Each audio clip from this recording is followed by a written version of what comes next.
Hello and welcome. This is XM Racing. Today is the 17th of July, and my name is Michael. Today, broadcasting live for you from Florida in the USA.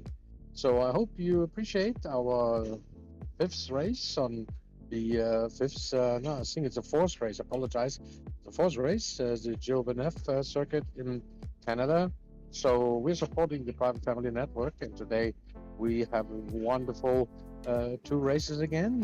You will watch now the first races for the yeah, as I call them the amateurs, which is the first stints. So let's get rocking and rolling, and you just see on the screen some of our racetrack, the conditions, and if you hear some noise in the background, today I'm broadcasting from a live public place because I'm traveling and in the US at the moment. So yeah, I wish you that you enjoy our time together with our racers. And yeah, Richard is Meckens is in our broadcasting director from Holland. Hi, Richard, how you doing? I'm fine. How about you?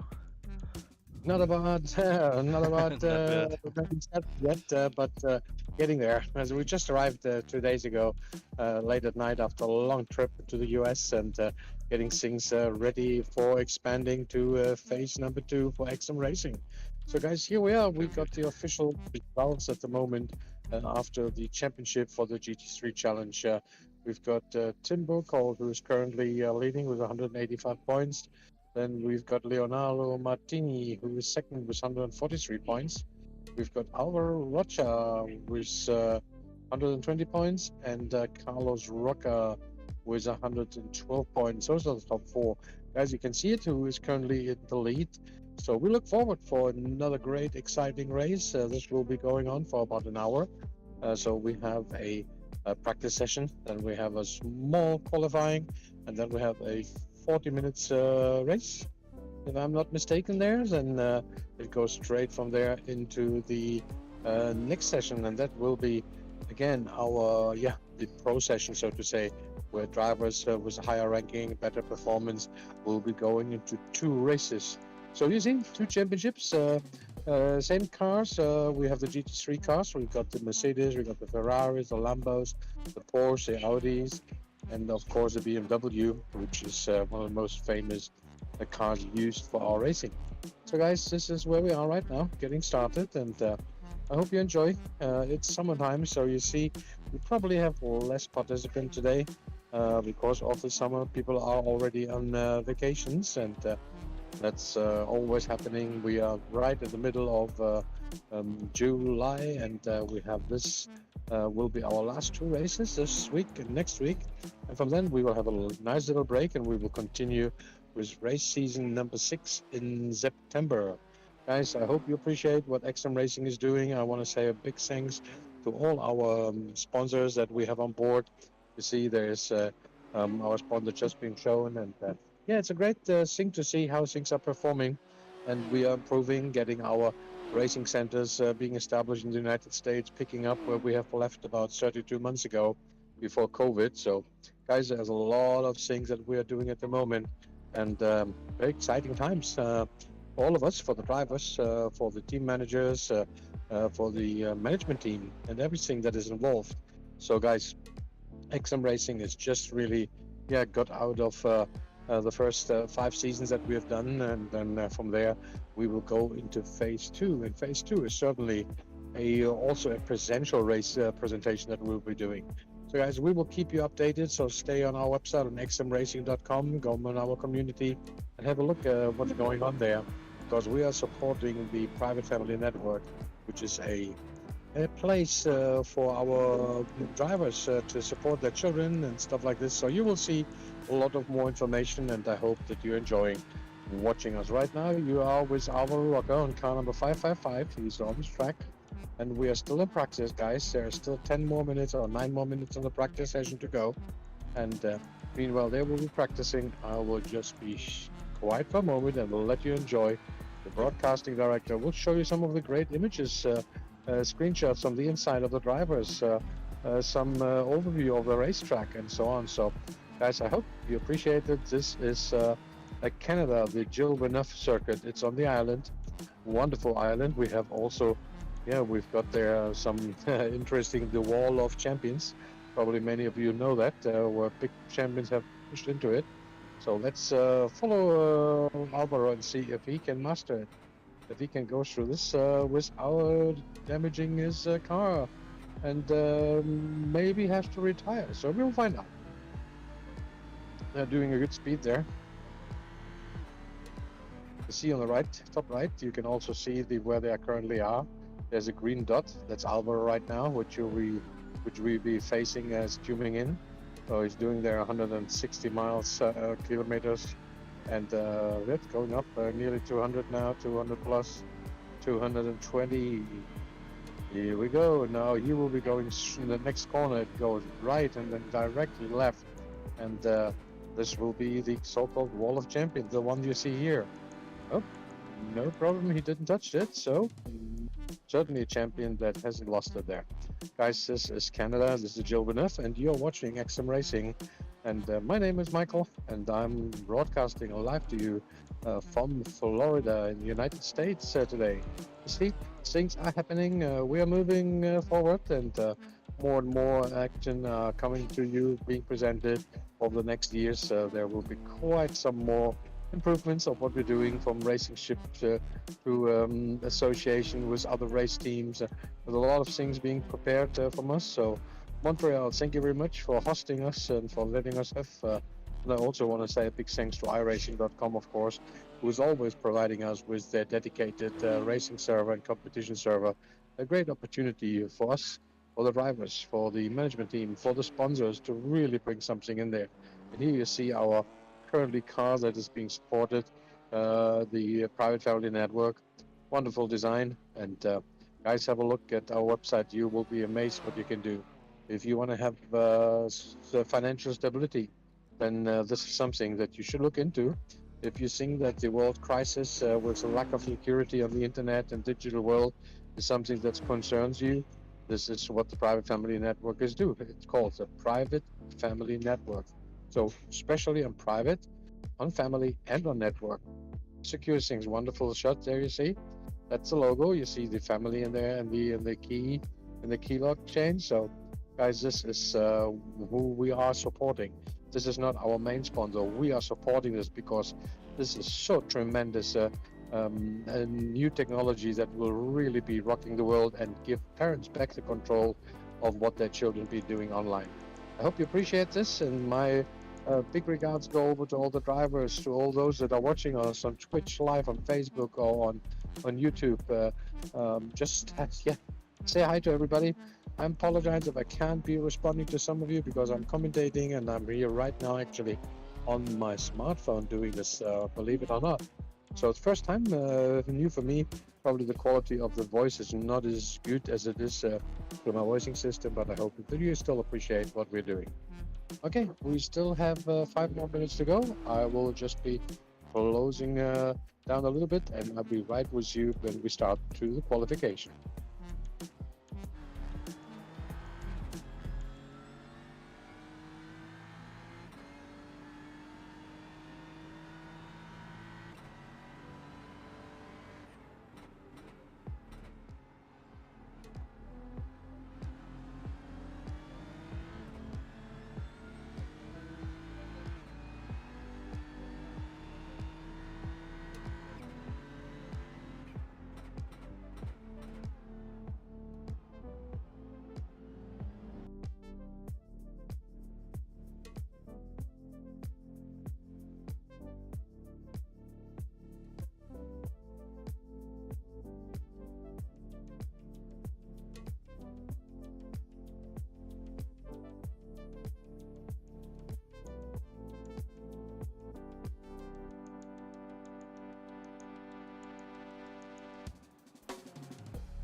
Okay, I'm now on my laptop. Is it any better, the sound, Richard?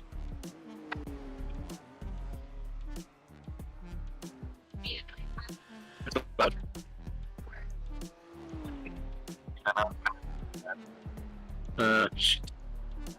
so better. The other one's better.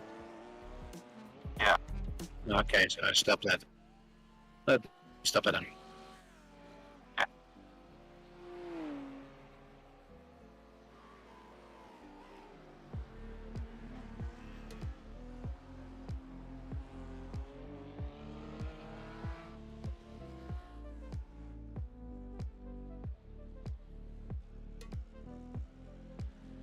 Okay, I'm back on my smartphone again. I hope that is better.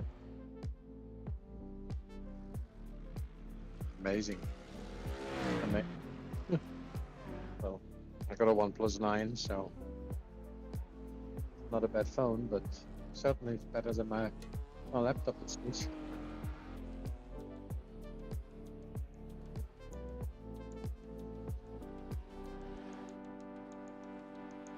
Are we live talking?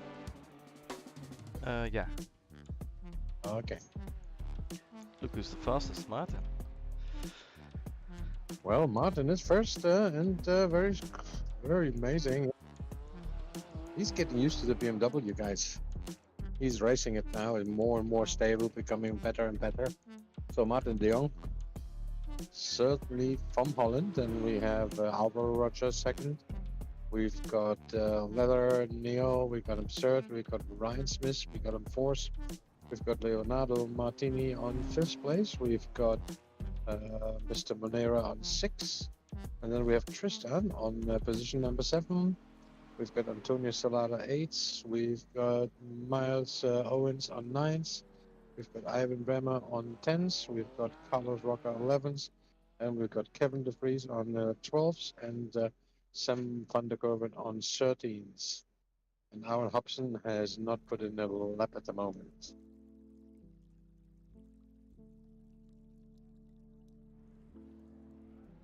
I am still live because my image here is just being stopped. Okay, I don't see anything really on the images anymore, so I'm not quite sure. Let me just get out there. Let's see, that's better. Yeah, technically just doesn't seem to. Qualifying just started, so people are just coming out of boxes, and but I'm not seeing that correctly. Doesn't help. Let me try again.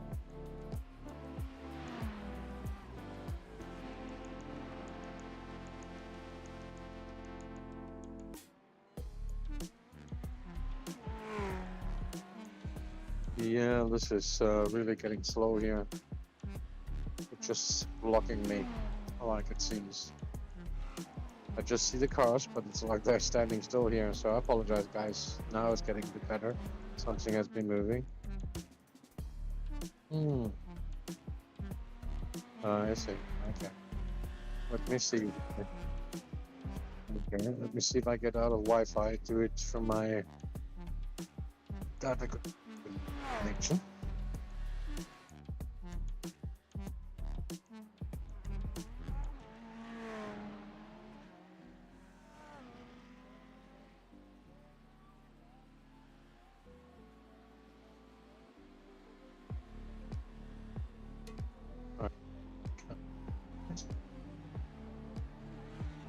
Okay, here we go again.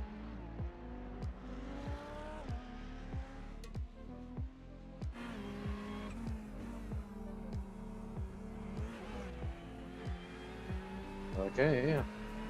I'm alive.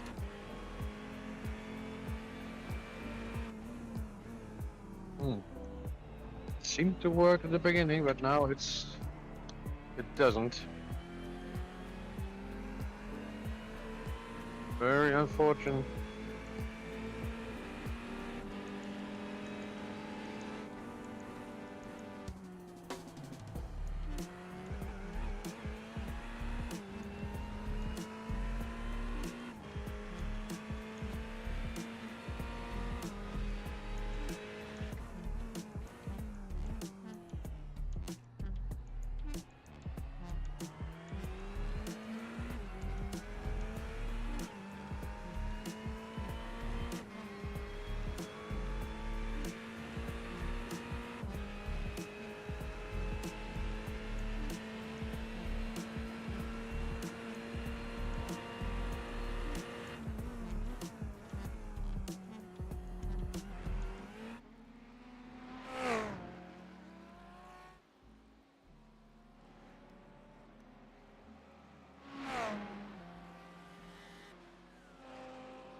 Okay, I'm back.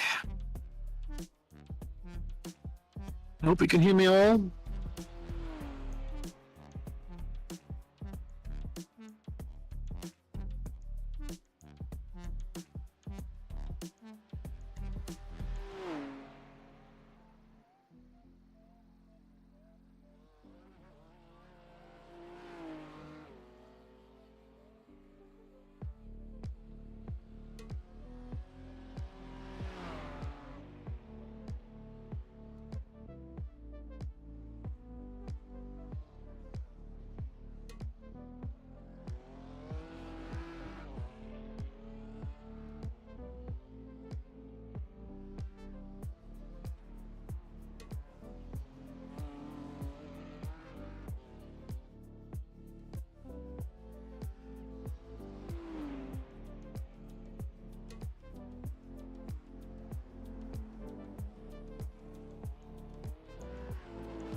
Hey guys, I really apologize. I'm still having plenty of problems here to get a stable connection.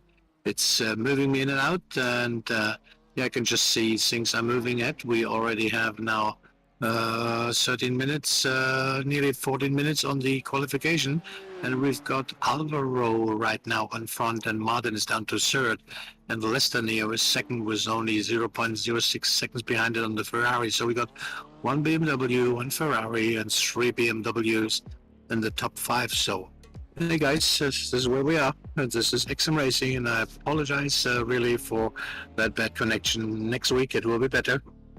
We just returned to the US after 32 months, and some of the stuff are really just not working out yet. So we really apologize, but we will ride with you, and hope that you will still enjoy anyway our race. This is the Stint 1, where we have a great championship leader at the moment, and see if they can continue to be right on top of the thing.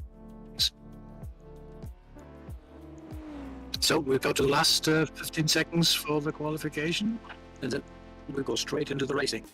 As I'm disappearing, we still will be live broadcasting, because the broadcast is done from Holland, from the Netherlands, and we've got Richard Meckens there. If you have anything, then he will be with you to make sure that you see all the live information, and I will be doing my best to come back ASAP in case I'm getting disconnected. So let the drivers finish their qualification lap, and let's see if there's anybody that has a chance to improve. Let's see if Martin is actually getting a bit closer. He's now only on 4th position. So let's see if he can put his BMW on track and just put a new time. The first section is yellow. That means he hasn't improved. Let's see if he can do it a bit better in the second section. There's 3 sections to be shown. We've got Tristan, who is improving in the first section. Tristan is currently on the 11th position, so he maybe has a chance. Martin's second section is not better. Tristan's second section is not better either. So let's see if we can see on the last final lap some improvements. Let's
just moved a little bit around here because there's so much action going on here. I'm on a public place in Barnes and Noble, and many people around here. It's not perfect, but certainly better than not being able to communicate at all. Well, we've got the first qualification session done. You see, we are supporting the private family network, and we've got Ryan Smith with the best time. Second is followed by Alvaro Rocha. Third is Lester Neo and Martin Leon.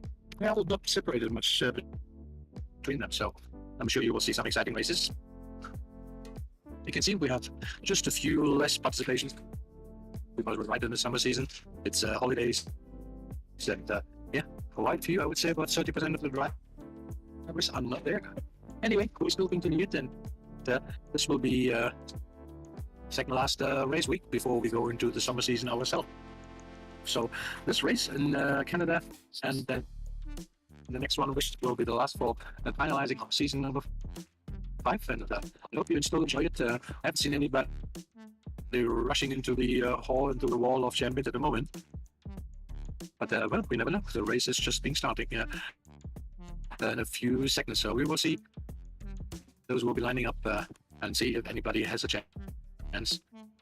So we got still some more, but 14 races here. Are in the 14th position, so we're on the 14 instead of 22. So you can see we're missing 8 drivers at the moment on this race. That's what it is. It's live racing, and people are not always at home. They have to do some vacation. So everybody's lining up, guys.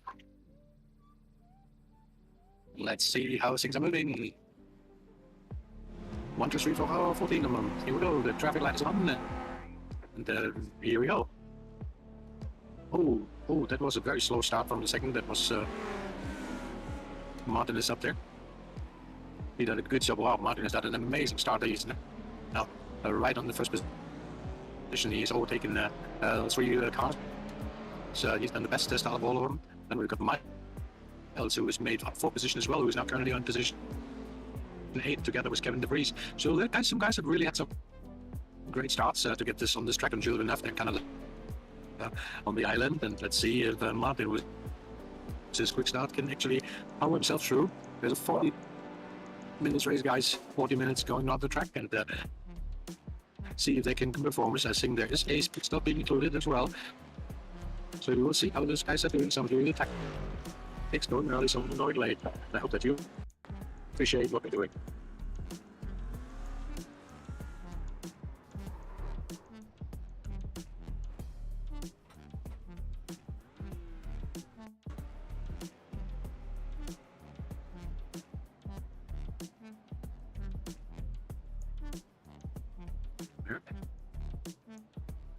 Let's see what's went down. 1, 2, 3, 4, 5, 4 cars have been involved in this incident. We've got Antonio Salada, who probably was the one that issued this, but nobody really hurt in the back.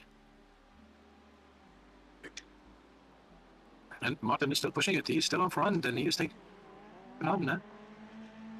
Alvaro has kept his second position. Ryan has lost 2 from being the leader, and Nessa lost 1 position. So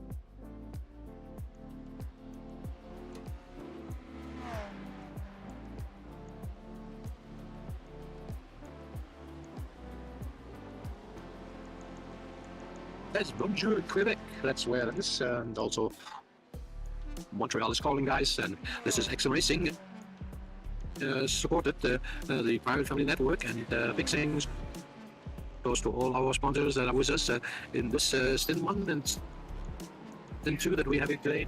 This is the same last weekend for the season. So guys, we want to say thanks to all of you, those that are driving, the drivers that have really committed themselves to work with us, the sponsors that are working with us for the past 10 And so thank you very much to all of them. And if you want to know a little bit more about it, we got them all on the xmracing.com on our community. There's a little logos on there. You can actually look them up and watch them who they are. But you also have our community site, which is the xmracing.com/xsim, and there you will find a lot of information about the Pride Family Network, about the drivers, about the teams, and everybody that is around.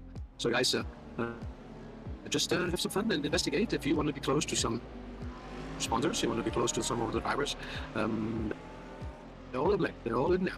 So you can have some fun and communicate. Our communication channel is the X-SiM micro-sponsoring community. You can really have fun. It's like a mini Facebook. And the good thing is, on all the stuff that you do, you're getting paid for doing so.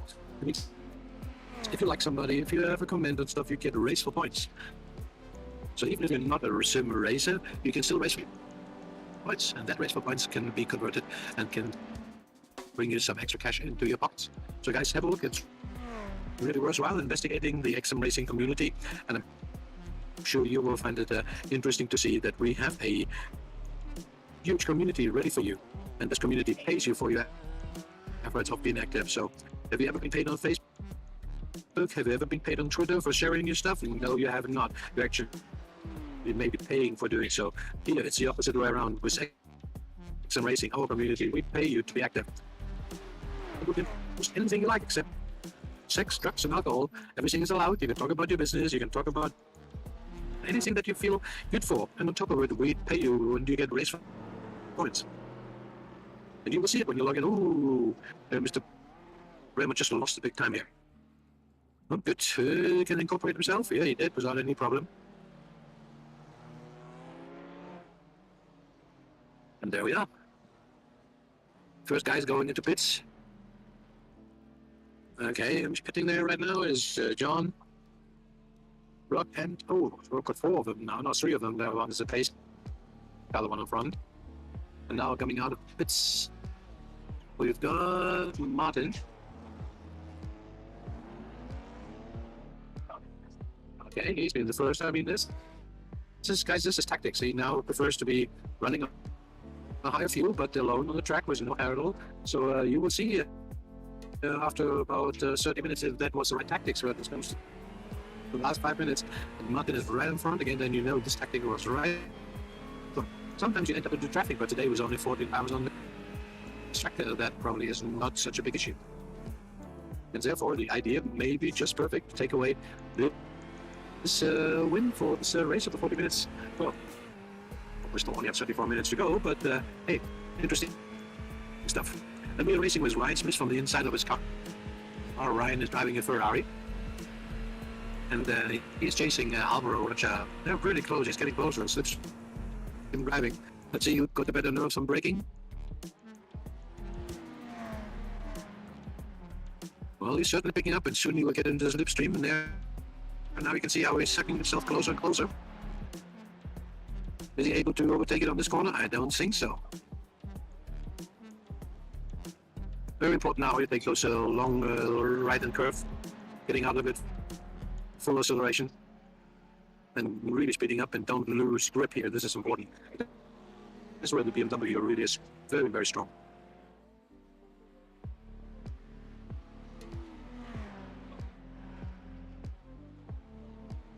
Very nice driving, and we've got Leo, less than Neil, who is right behind waiting. If those guys make a mistake, I think that he will be there and say, "Thank you guys, I will be right with you on your back."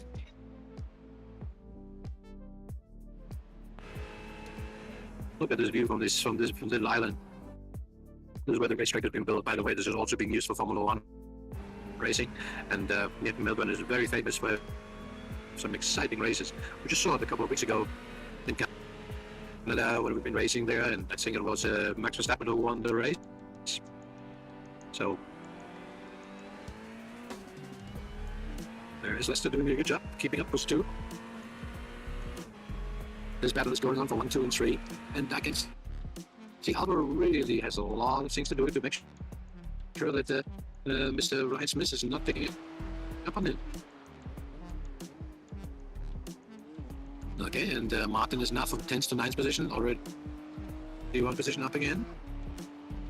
Just keep an eye on Martin, because he already has been boxing, and maybe we can show you who's already been in boxes. I think we have so far, we had 3 cars that have been under boxes. No, 1, 2, 3, 4, actually 5 of them. Okay, and the one was best is Martin, yes, when he was first, when he won, I think when he went into there. So he's got a big chance, guys, because everybody else on top needs to go into pits, because it's an obligation, because if not, the fuel won't last. So let's see if Martin has done that right decision and come out on top again. Sometimes if you're on top and you drive too long and you go in and you ended up in traffic, then you will find yourself it wasn't the right choice. But I think this time he maybe just right thing that he's done in some of the drivers behind him, like Carlos Roca, like Sam Petkovic, like Tristan and Antonio Stella. Let's see. Antonio's had an incident, so he's probably out of the battle, but 3 minutes, that's a long time for getting himself up to the race again. 3 minutes is nearly 2 laps on there, so that's from Antonio. Doesn't have much to say, but still he will be running points if he continues racing. And at the end, every part matters, and that's important when we're doing those X-SiM racing. And it's very cool.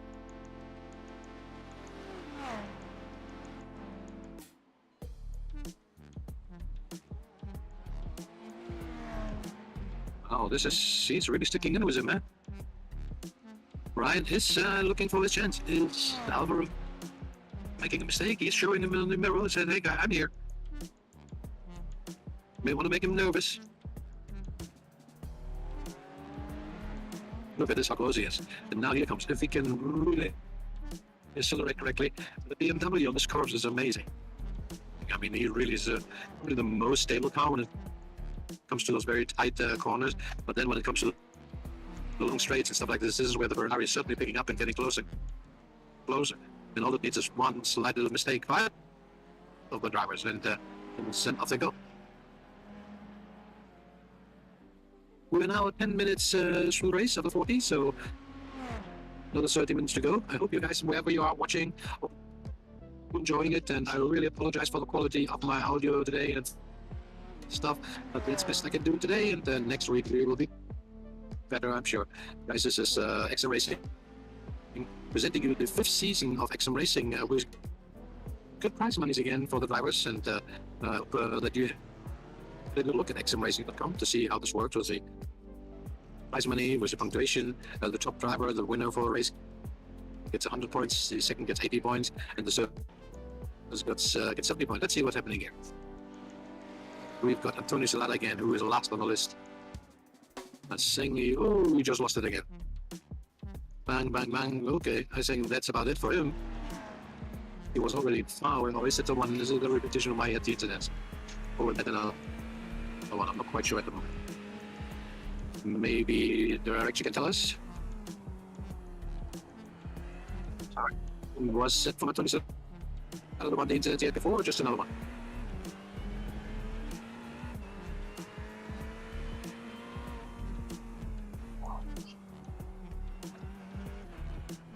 Yeah, he did, yeah. So that's not from the start, okay.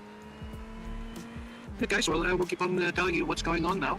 And you can see Martin is improving, is already there. He's now on 8th position, so he has a good rhythm there. He's really got a good flow. There is on 8th, the first of all of them who has already been filled up. So exciting times ahead for him if he's not entering up into any traffic. You can see he's got some traffic coming up now very soon. You see the... Actually, he's in front. No, that's Ryan now. So Ryan, and there's no traffic really because those are the top 3 guys. Martin is already been catching up into the traffic as well. So my gosh, his pit stop maybe was just the right thing to do. Oh, there was a driving mistake. I think Ryan has just screwed it up, and Lester is now there. As I said before, he's just waiting for those mistakes and say, hey, guys, I'm behind you. I pick up your position. He's already on the podium plus third. But here the battle is going on between Alvaro Rocha, Ryan Smith, and Lester. 2 Ferraris against 1 BMW. But the BMW is stable. He is in front, and he's actually put a little gap between the two of them. Let's see if they can pick up on those right of it. slipstream driving. If those guys don't fight each other, just being harmonic, then maybe just can challenge the BMW in that race. This is Montreal. This is the Gilles race circuit, and we appreciate what we're doing for you with racing that we have every Sunday, the race weekends, and certainly I'm excited about those things, and I'm more excited even about the things that are happening after the summer break in September. So guys, we are working. That's why we are right now at the moment in the US to actually get things back into track after all those 2.5 years of COVID. We are actually picking up all the leads and all the stuff for track, and at least what we have already established before. We just went into virtual racing. So some of our viewers maybe are not aware. We want to open up our racing centers, and we already have confirmation for doing quite a few of them. So, and that means where actually people can come into our virtual racing centers and race presential. And that's what we're doing. So just picking up those things that we left in December 2019. We went over back to Europe, expecting that we'll be back on May next year. So, but then by that time, as everybody knows, we suddenly saw COVID-19 appearing, and we could travel. We could go back as Europeans to the US because of the travel ban, which has only been lifted in November 2021. But we have been right now doing all the stuff that you see right now. X-SiM Racing has grown into a virtual racing machine as well. We sell a lot of sponsor money.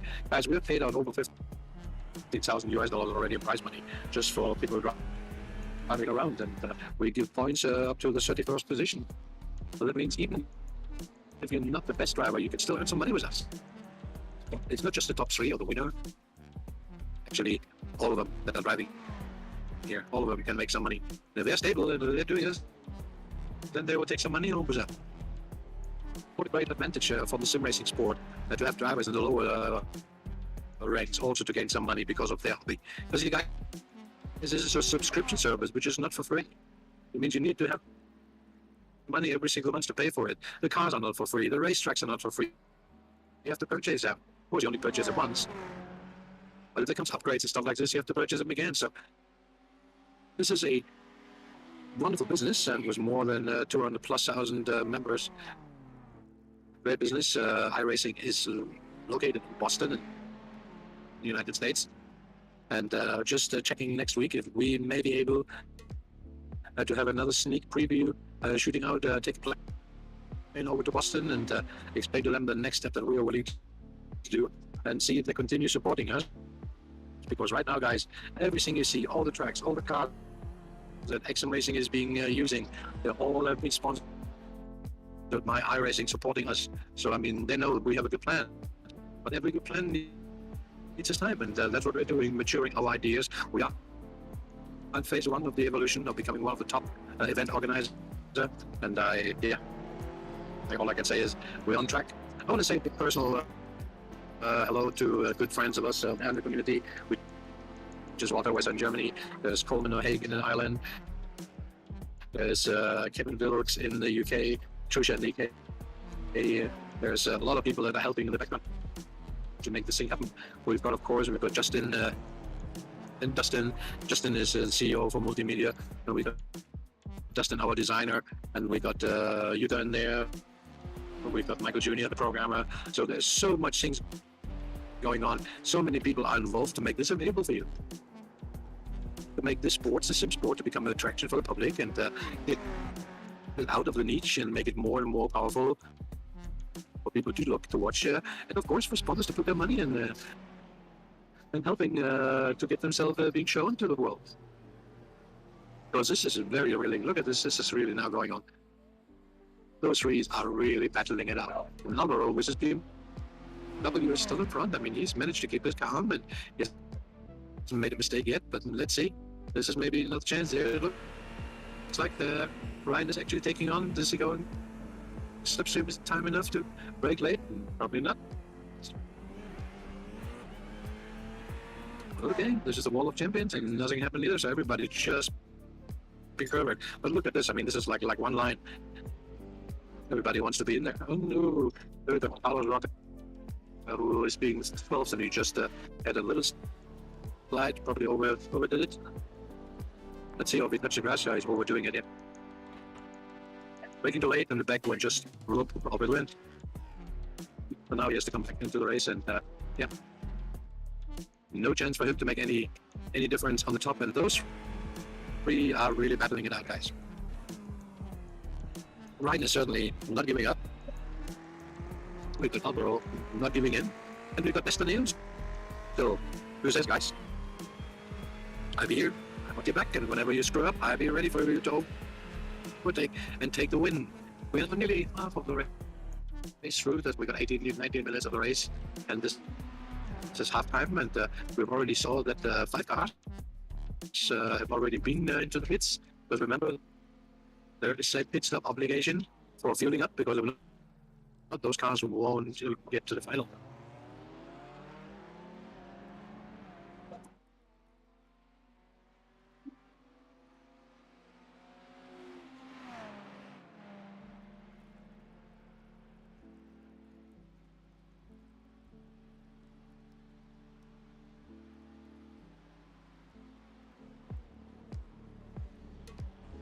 Like cloned, isn't it?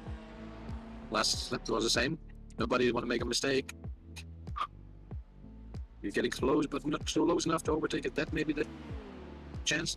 Going out and swing, taking from the inside. He tried it. If you can brake late there, some people, I see people overtaking this first left-hand corner.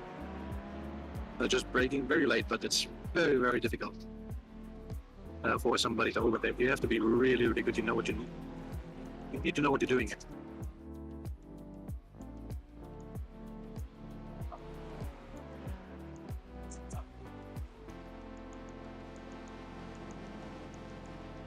There's some distance again. For the last lap, Ryan was certainly much closer to Alvaro, but now the gap has been enhanced slightly. They're not like a line anymore.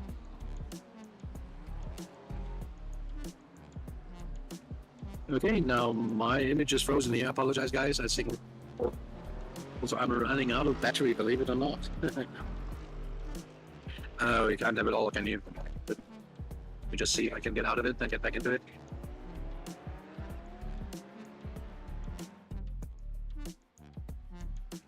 Yep, that will fit. Oh no.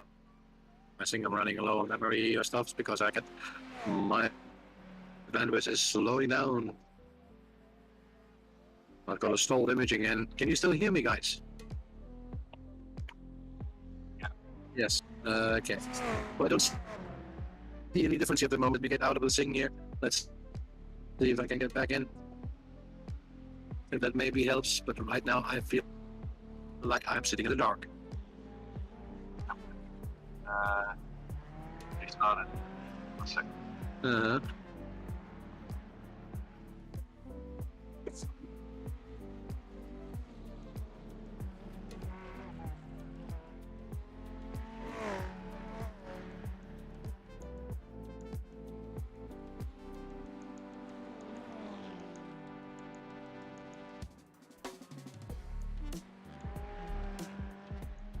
Back, I see it again. But I have some news. I only have 12 minutes left on my laptop here, so I probably won't make it to the end, Richard, just to let you know if I'm disappearing. Then, no.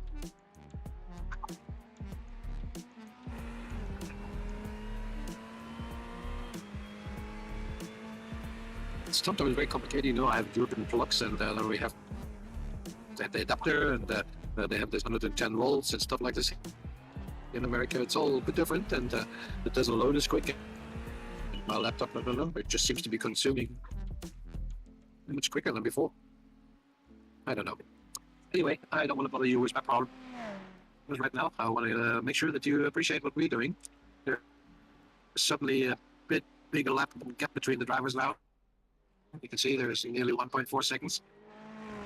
That's a much bigger gap than we've seen before. And then we got somebody in the pits now. Lester's now there, both in the pits. So let's see. We've got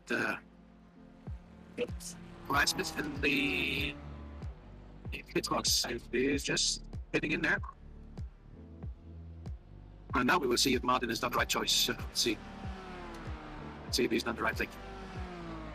Or if he just comes out the winner as a smiling guy there. Moment. Seems like Martin is already in 5th position, taking on. Can he come up in front? Yes, he's done Ryan. Oh. Wow, there's a fight. Ryan has just been wow, going. Wow. That was a good drive from Martin, because, I mean, I just came from pit boxes, so probably his tire wasn't as warm. And we've got Martin now on 5th position. And all the others in front, they are not have entered into the boxes yet. Neither Nestor and we saw Alvaro, who has lost his position at the moment. He was in front of Ryan and is now on 7th position as Ryan after he coming back from boxes. He's 6th now, right behind Martin, who has been boxing before. So this is interesting. So at the moment, it looks like Martin's tactical things were working, and this working, it's paying off. Let's see what the guys in front do. We've got Bremer, we've got Miles Owens, we've got Leonardo Martini, and Lester Neo, who haven't pitted yet, and that's obligation. So it's about 20 plus seconds to go in there. So, and we have 25 minutes already on the racing. There is Tristan now in 10th position.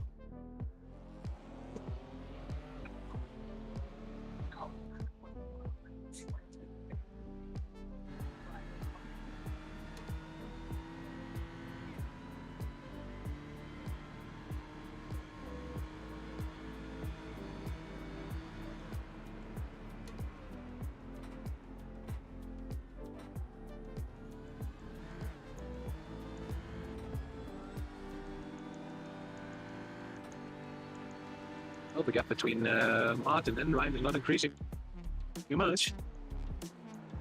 He's still very close behind him, so that's a battle for the lead for the win. Guys, this is a money.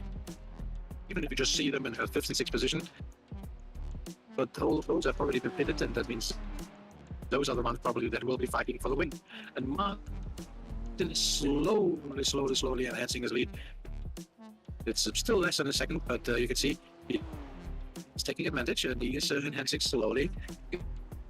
Keep your data on the top. So Ryan is about 0.7 seconds behind Martin, and he, by the way, is only 3 seconds behind Ivan Bremer, who still has not been pitting. So you see all those. Oh, there it is. The last four, the top 4. I've not been in one that just came in. I see Nestor just went in, so you see him dropping down. As he comes in, you will see going from 1st position. Now he's down to 2nd. As he's still driving slowly, he's got a speed limit in there. So we got 2 guys now in there. And that means that we will see Martin and Ryan shooting up to the podium positions already. Martin is on the podium, 3rd at the moment. And Ryan is still behind them, very close. Still 0.6 seconds. And it looks very, very promising for Martin at the moment. And also for Ryan, he is made up from being 2nd and chasing this thing now. Chasing before Alvaro Rocha, he's now chasing Martin to be the winners. But it's not easy, as you can see. Different tactics. Here they go. Side to side. Next Tristan still fighting a big battle there.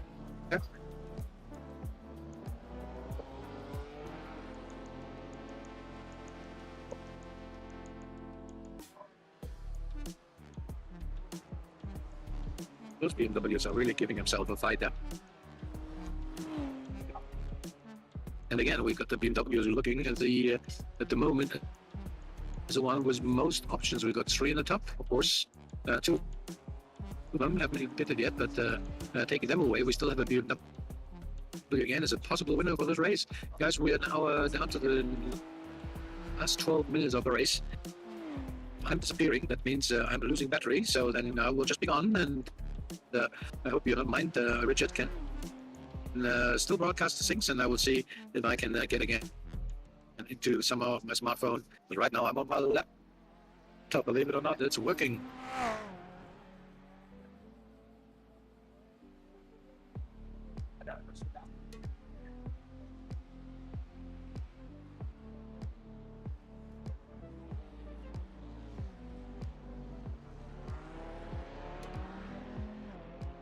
maybe a good idea also to show our sponsors. Who are the sponsors of those that are battling here right now?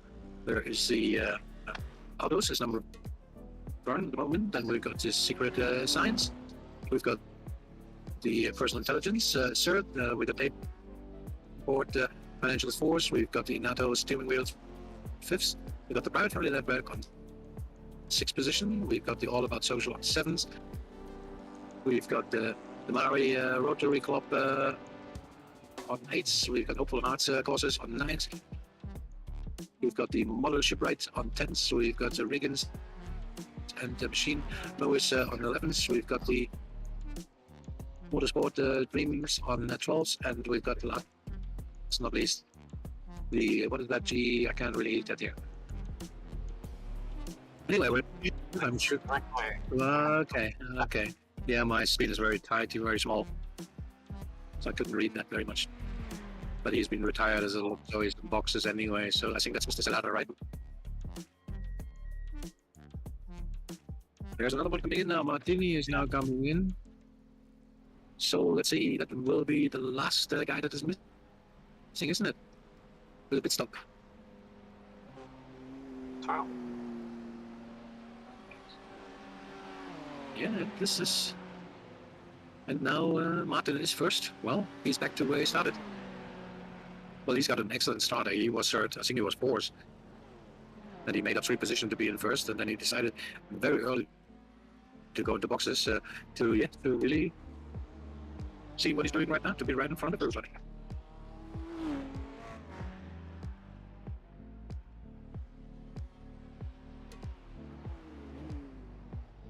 That brings him up the championships quite a lot, huh? If he takes that win, that's another 100 points for his team to score.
boost.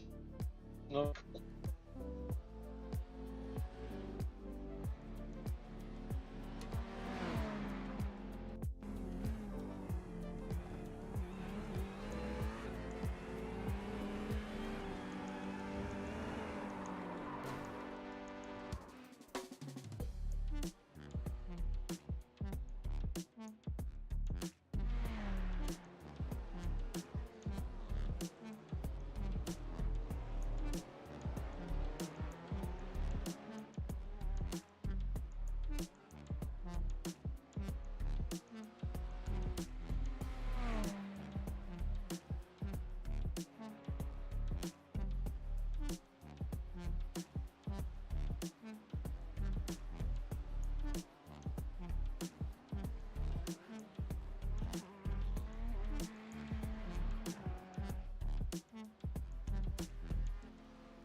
Good evening.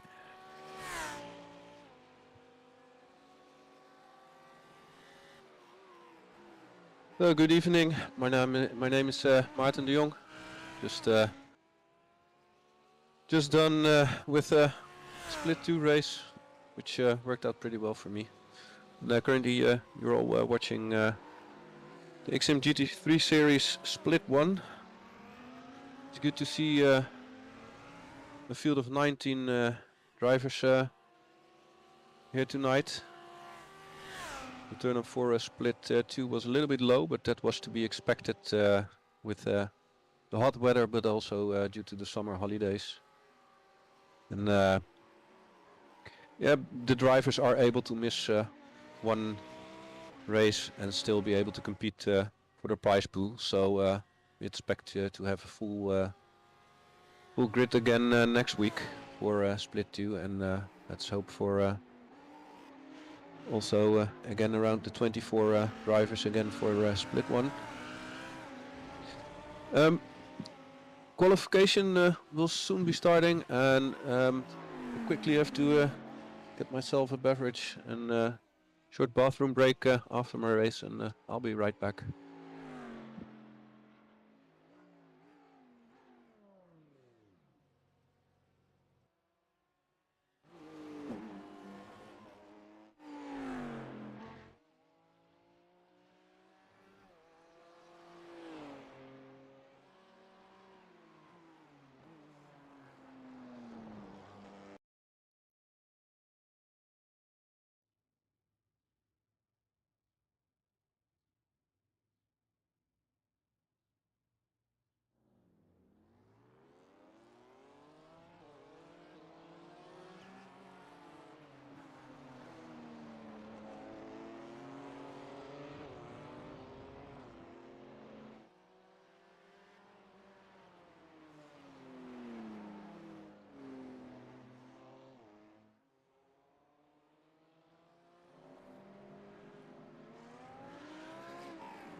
So, and we're back. So currently it's very close for the pole position. Currently on pole, David P. Perez with a 1:35.0. Second, Jordi Clara.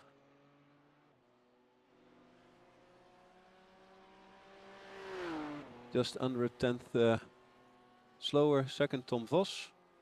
And fourth, Pedro Oliveira. And let's see if David is able to improve his time. I think he's currently setting himself up for another fast lap because he abandoned his current lap.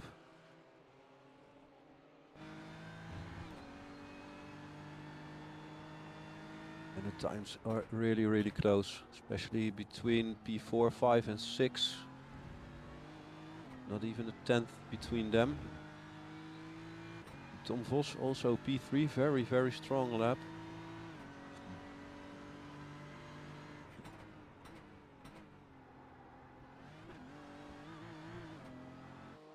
Riding along with Rubens Lorente.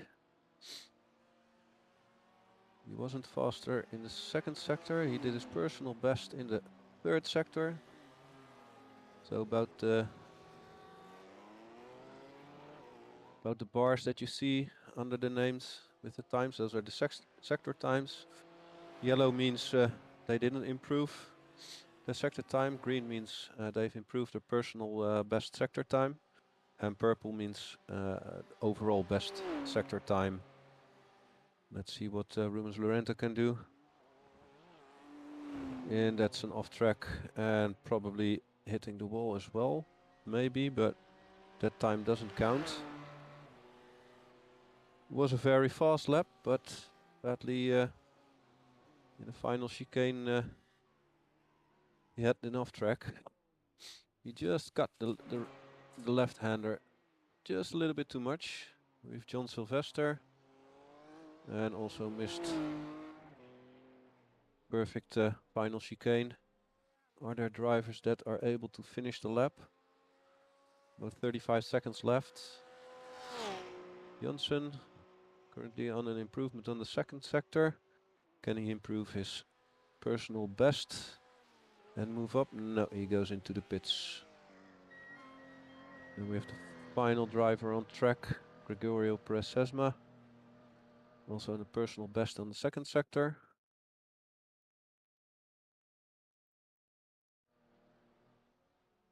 And he won't be able to finish his qualifying lap, sadly, because qualifying is over right now.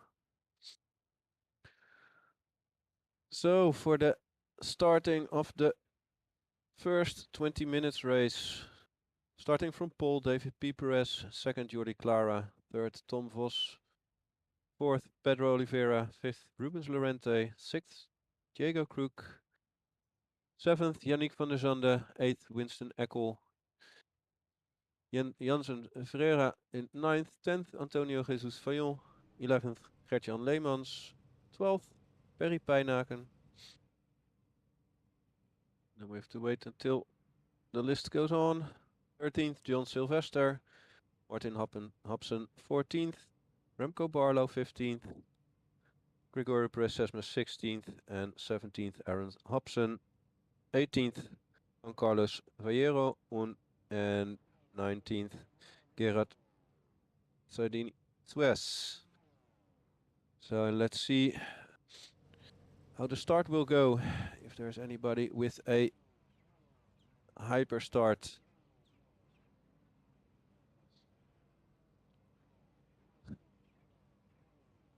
Would say good luck to all the drivers, and let's see if they can get through the first turn or the first couple of turns without any scratches, which is always a very hard one here at Montreal, Canada.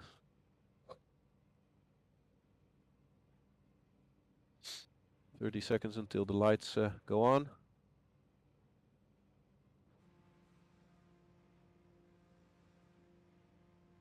All drivers are on the grid.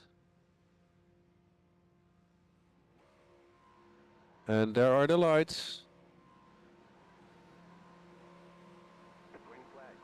And who has a good start? Dave P. Perez with a good start. Jordi Clara with a good start. Tom Vos also with a decent start. Oh. Tried it on the inside. Now on the outside, maybe a little bit better traction. No, he won't be able to make that stick on the outside here. And he slots in behind Jordi Clara. And for the rest, for the looks of it, everybody looks to be safe through the first couple of corners. No incidents. Remco Barlow losing a couple of positions. And for the rest, we have a safe launch of the Canadian Grand Prix for the GT3 series, the GT3 challenge of X-SiM Racing.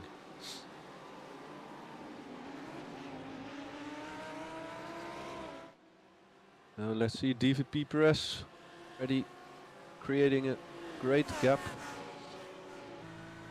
making sure that Jordi Clara is already out of the slipstream. Here the hairpin for the first time, all the drives very close and everybody is also very safe through the hairpin. Now let's see if there are drivers that will start to feel safe or that there are drivers that will start battling straight away.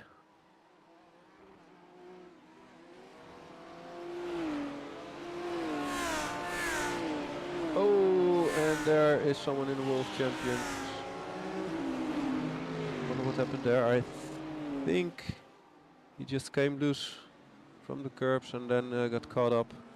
And they're so close. It very quickly happened. That was Gert-Jan Leemans, who also has a damaged cars. And yeah, remember, these drivers do not have a fast repair. No fast repair in split 1. So here we have the replay of the start. Yeah, DVP Perez really with a really good launch. Jordi Clara usually also with a very good launch, but this time a little bit less. And here Tom Vos trying it on the outside, but Jordi Clara keeping the inside very good covered, and Tom Vos having to slot in. And I wonder what happened in the final turn, in the final hairpin with Gert-Jan Leemans. He's on the inside. Oh yeah, he just got. They were side by side, and that's almost impossible. It is impossible there. So the Porsche driver, which I think was Janssen Ferreira, was just clipped him. It was very close. He tried everything not to touch him, but and I think Gert-Jan now has to hope for other drivers also getting into trouble. Currently, David P. Perez really creating a gap now to Jordi Clara, who on his own has to really watch his mirrors for Tom Vos. And as we see, there's a whole train until P7 all within slipstream. Fuel saving is, they don't need to fuel save of course now, because the sprint race of 20 minutes can be driven on 1 tank of fuel. Especially in the feature race, in the 40-minute race, we will most likely see people also trying to fuel save so that they have a faster pit stop and try to overtake other drivers that way. So very close to the walls. And very surprised, or not surprised in a way, that the BMWs are leading the race, because the Lamborghini really has the upper hand if you look at the official series on the iRacing. And it's especially after about 15 minutes that the BMWs start to struggle with the rear tires. And then the mid-engine cars will come back on the traction zones outside of the exiting the corners. So here you can see how they all bump on the curbs there. You really have to watch out not to take an off track there. An off track means 1 incident point. 1 incident point. 17 incident points mean they will need to drive through. Oh no, who's Winston Eckel there having to take the off route. I think he outbroke himself a little bit there. Yeah, there's another car on the inside and he outbroke himself. Then running wide, also most likely having to serve a slowdown as well. So yeah, he's lost the slipstream. Here we're driving with Yannick van der Zande, P7, driving in P7, right on the bumper of Diego Crook, going into the hairpin. And the outside isn't even that bad, because although they have to drive a longer line, they can have a better traction out of the corner. And here we can see that as well. And the Lamborghini has slightly better top speed than the BMW. Let's see if Diego is willing to take the risk. No, he's slotting in behind Yannick. It's a smart move, playing it a little bit safe, braking late and almost losing it. Oi, oi, almost losing it there. Now he needs to recover and make sure he doesn't get attacked by Winston Eckel. He's now only 4/10 behind him. Antonio Jesus, very close to Perry. And Perry on his own, very close to Gregory Perez Sesma as well. Again, small slipstream, and there's a driver that is done, which is Remco. Wonder what happens.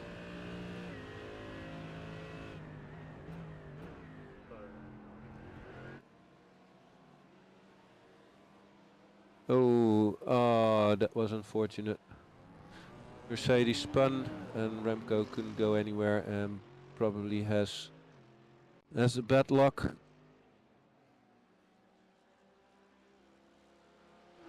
Has a bad luck there. Ooh, and here we have Rubens Lorente facing the wrong way. And oh, and that's also facing the wrong way. Oi, oi. A lot of stuff happening all of a sudden. What happened here? Oh, oi, oi, oi, oi, oi. Yeah. Oh, that was very unfortunate. That was really unfortunate. The Porsche driver couldn't go anywhere, and they all crashed into each other, which I think started with. Yeah, it started up front. You can move like 2-3 cars up front to the Beamer that's now turning. So I think it started there. Maybe you can do the replay once more with number 31.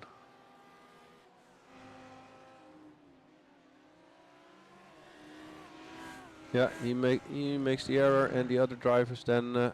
Oh no! Oh no! He tried to move out of the way, but that's that's the thing. If you're standing there, even if it's on the racing line, all the drivers that come up to you usually see it and can drive around you. And now he took out about 3 cars, so I think that will have to be looked after by the stewards after the race. Meanwhile, Lubens Rent is still running, so although it started with an error from him, he was the lucky one. And as we see, Gerard, and here Aaron Hobson spinning it on the exit. Mercedes also a very, very tricky car on corner exits. From what I understood, it doesn't want to turn, and when it turns, it's the rear that says bye bye. Here Rubens Lorente overtaking Aaron Hobson.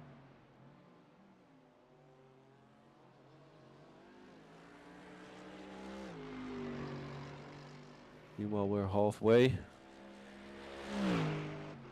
And David P. Perez already a gap of almost 3 seconds. Tom Vos still very close to Jordi Clara in P3. So the battle for the P2 and 3 isn't done yet. Even Pedro Oliveira still within striking distance. Still within the slipstream, so we certainly must not count him out, of course. And here the battle for P9. Gregorio Perez Sesma, Antonio Jesus Fiel and John Sylvester very close to each other.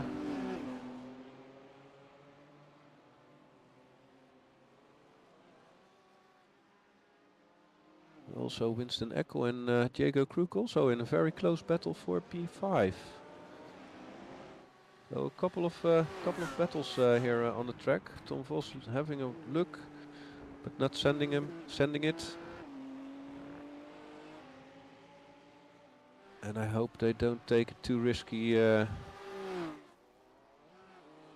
move on the final lap when they're that close, because that could end up in tears. Here we have the battle for P5, Diego Kruk and Winston Eckel. Diego stating he didn't he had to buy the track for this week, so he never driven here before. He had done some practice, of course, this week. He's doing very, very solid on the P5.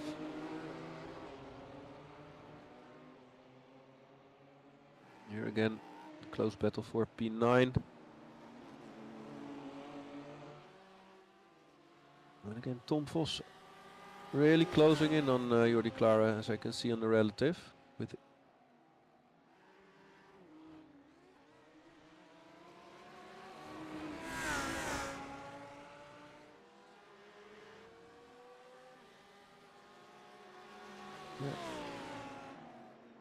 going into the hairpin. And this is also the moment where the BMW will start to struggle bit by bit with the traction outside of the corners. Here we see Tom Vos really close to Jordi Clara. So, is he close enough to do a move, or will he play it smart? Yeah, yeah, that was a little bit of weaving of Jordi, but a very, very close move, Yeah, but he's he done made it. He made it stick. Jordi Clara immediately also losing the position on Pedro Oliveira. Would like to see that again from the TV cam. Jordi Clara was lucky not to have a slowdown, so he managed to take the chicane very, very tight. Can he stay within the slipstream of the two Lamborghinis? And also very interesting. Is Tom Vos able or capable of closing the gap to Dave P. Perez? I mean, 4 seconds, I think that's a little bit too much for 6.5 minutes left in the race. Oh, meanwhile, something happened here as well for P9. Gregorio Perez Sesma is now on P9. John Sylvester 1.8 seconds behind, so I guess something happened there as well, because they were very close together, those three.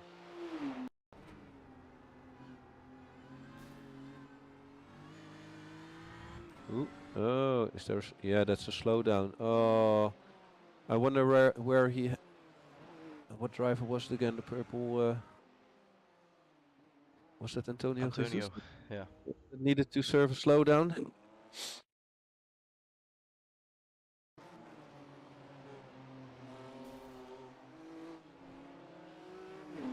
I just moved out of the way, but it also seems he has to serve a slowdown from somewhere.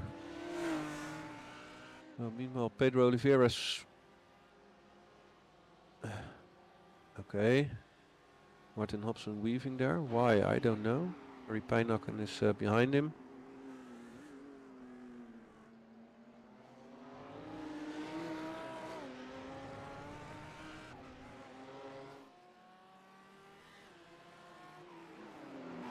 Pedro's still very close to Tom Vos, but as I said, Jordi Clara isn't able to keep up with the pace in the BMW.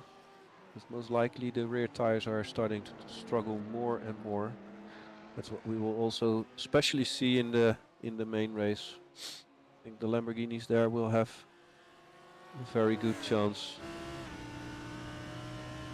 We see Perry Pijnakken, Martin Hobson defending the inside. Yeah, and he has to park on the apex, so Perry needed to back out of there, otherwise he would have run over Martin. And now it's for, as we see again, taking a slightly wider line into the corner and then trying to have a better exit. And he should be close enough for a cent, maybe. Oh, meanwhile, Jordi Clara closed the gap again. Martin Hobson keeping on the inside. Will this end in tears? No, Perry slots in behind again. Martin Hobson taking the off track. Hopefully not the slowdown. No, not the slowdown. Yeah, meanwhile Jordi Clara is also back within in the slipstream of Pedro Oliveira, so he might be able to come back and fight for the podium. Especially the corner combination you just saw is a real struggle with the Beamer. Very hard to get traction out of the corner there.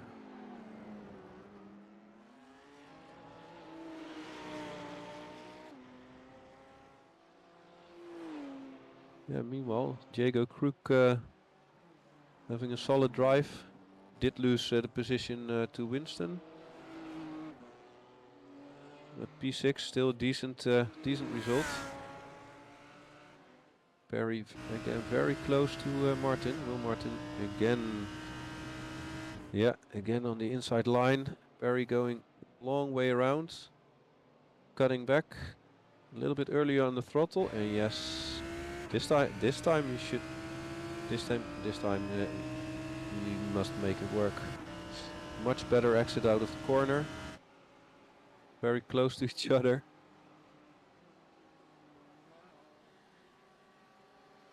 But Martin is keeping it there. Oh my god. They made it work through the final chicane. Now this is good racing. Little bump there, but now Perry has the better line through the first corner. The outside to the second corner. Better exit on the third corner. Again side by side. Oh, yeah, Martin Hobson keeping it in front. And meanwhile, Gregorio Perez-Sesma and John Sylvester were able to catch up with these two because they were battling. They were losing time, of course. Well, meanwhile, Pedro Oliveira very close to Tom Vos.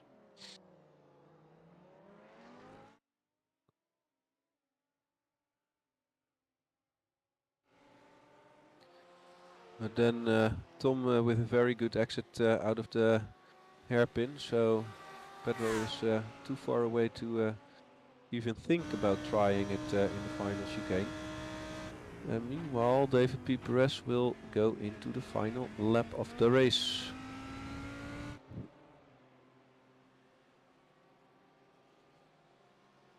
Here we have Perry Pijnakken and Martin Hobson again. On the straight, Martin probably will be defending the inside again. Perry braking very, very late.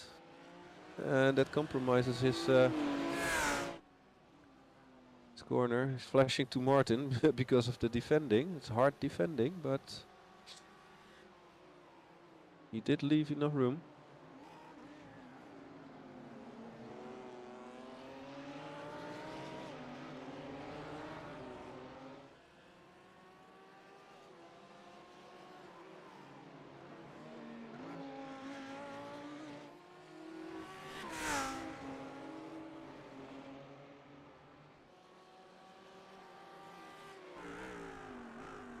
Very close here.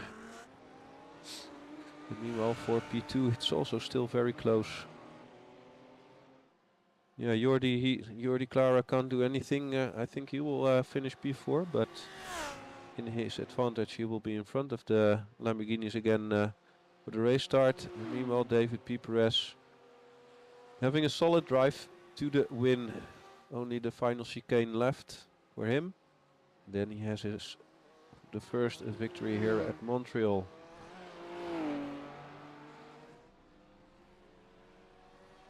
And Tom Vos will come in second, and Pedro Oliveira in third, and Jordi Clara in fourth. Yeah, Winston Eckel in fifth, Diego Krug should finish in sixth. And then, how will this end? Martin again defending the inside. Oh no. And I think Oi. that wasn't a really decent move from Perry, if I'm very honest.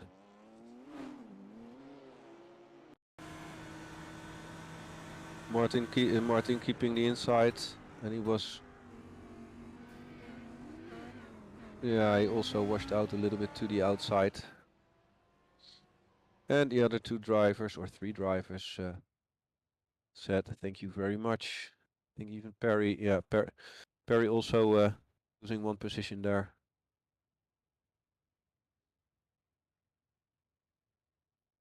So, the final, or the finishing positions. This is the championship standings. One sec. Yep. Oh. So Sorry. Fixed. it's the heat. It's the heat. Yeah, it's like 30 degrees out here. Like I'm in an attic room, so Oh, that's it's very warmer. nice. Yeah. Yeah. Okay, so winning the first heat is Dave P. Perez, second Tom Vos, third Pedro Oliveira, fourth Jordi Clara, fifth Vincent Eckel, sixth Diego Cruz, seventh Gregorio Perez Sesma, eighth John Sylvester, ninth Perry Pijnak, and 10th Antonio Jesus Fayol. 11th John Carlos Fallero, 12th Aaron Hobson, 13th Gerard Sardinis Fres, 15th Ruben Laurent, 15th Martin Hobson after the final chicane crash, 16th Remco Barlaus, 17th Jansen Ferreira, and 18th Yannick van der Zanden. Oh, and 19th Gertjan Leemans, who didn't finish. No.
No, sorry, I had to do a short race director thing in the session, making sure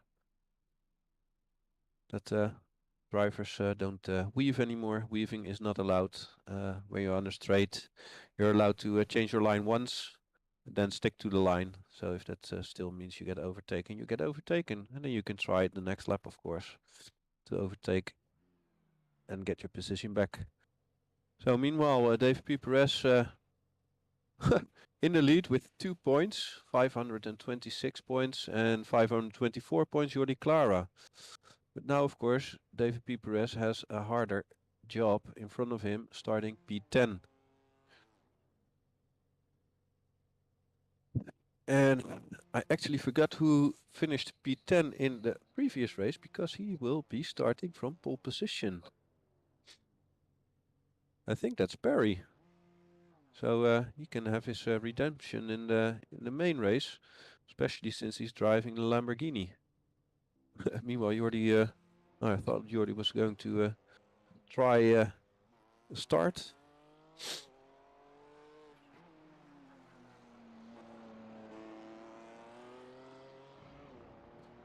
Also, very important to state, of course, X-SiM Racing. We're very proud supporter of the Private Family Network.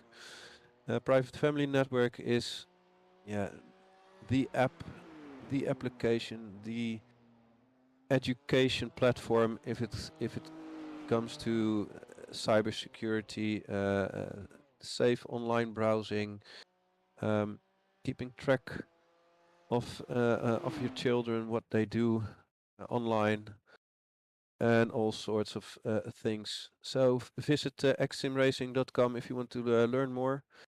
A lot of opportunities are in there, so I would say check it out. So Private Family Network.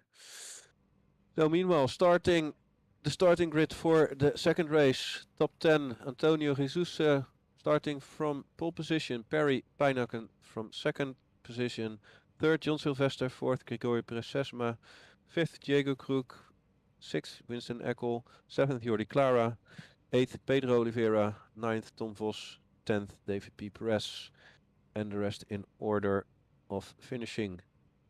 So let's see what we will see. Hopefully another clean start as we saw in the first race. It will be more interesting, of course, especially with the top four now starting a little bit more to the back.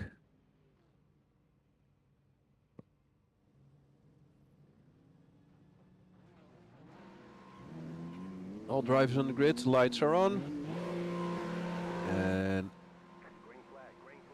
off we go. Perry Pijnakken with a very, very good start. And in the back there wasn't a very good start. That went wrong. And Perry Pijnakken meanwhile in the lead. Antonio Jesus second and Diego Krug third, who also had a good start then. Meanwhile, who's out? Remco Barlau was caught up into the crash again, and he is out. And Gerard Sardini-Suez also in the pits. For the rest, all the drivers are loose. Remco with a very good start, even on the grass. Oh, and I think, can we keep on his inboard? I think he lost the rear at some point.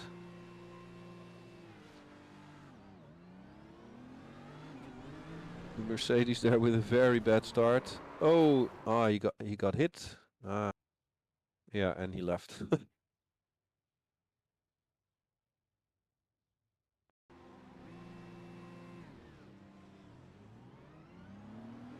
Oh, I know there was one. I think there. Oh, yeah. That didn't really work out. It's a very small straight.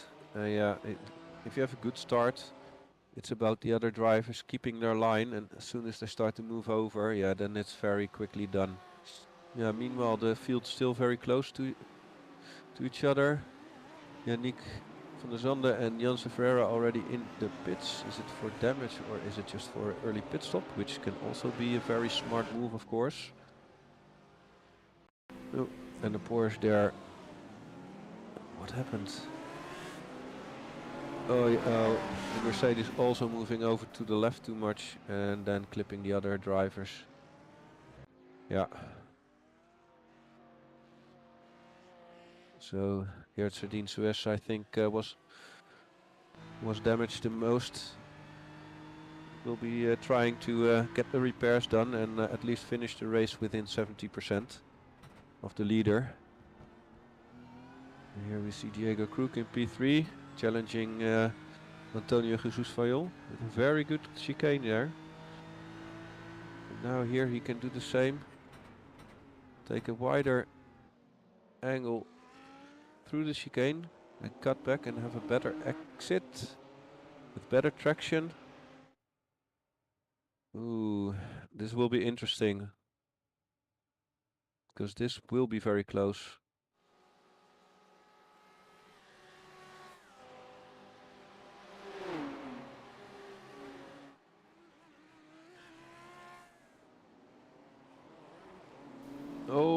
Oh no, Antonio lost it himself, and I hope. Oh yeah, that's what I was afraid of. The whole field still very close together, and then, yeah, especially in the final chicane. So, who do we have in the pits? So here everything's good. Oh, was it a small touch? I think it's also Pedro Oliveira that in the Lamborghini that caught up in it.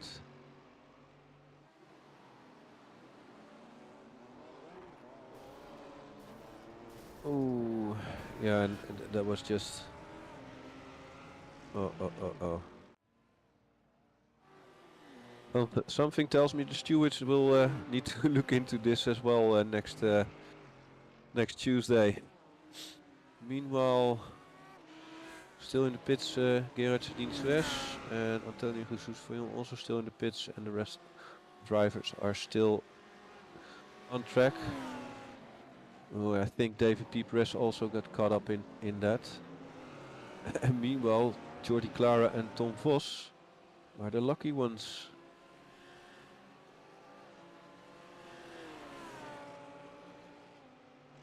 Martin Hobson again in a fight, this time with Gert-Jan Leemans, who already gained a lot of positions starting from last.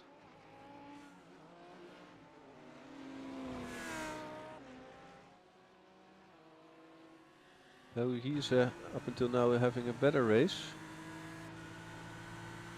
Something tells me David P. Perez may.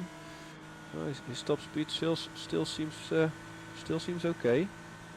So he's challenging Pedro Oliveira, who is going into the pits. Okay, very smart. And also Grigori Perez-Sesma into the pits. Early pit stops for those drivers. Tom Vos meanwhile in 4th position. So again, a very solid drive. If he manages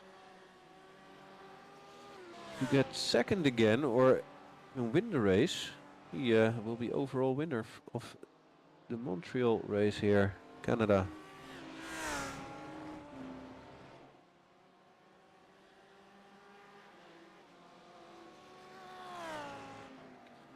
Yeah, due to all the incidents, the field is a little bit more spread out this time.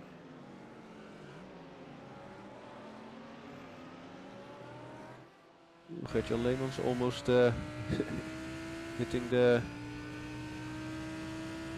wall there on the exit of the hairpin. I think he was on the throttle a little bit too early. Yeah, and then the rear steps out and you wash wide. You really have to be careful because the walls are very close here at Canada, at Montreal. Circuit Gilles de Villeneuve.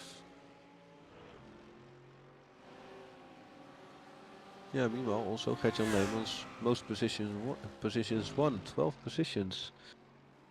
So did a good job in avoiding everything and staying out of trouble.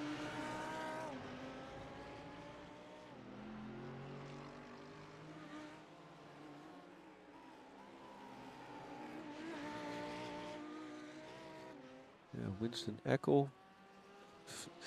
So the battle for P3 will also will be starting interesting. Will be starting to get interesting. Tom Vos really closing into them. Now only 4/10 behind. As I said, after about 15 minutes, the BMWs really start to struggle on traction.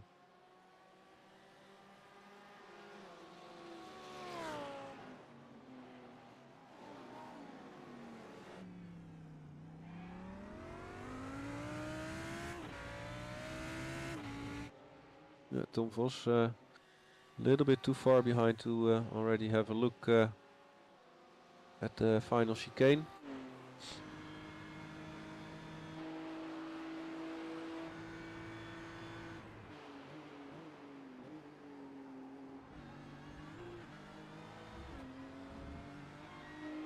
Jordi Clara also now going in for his pit stop.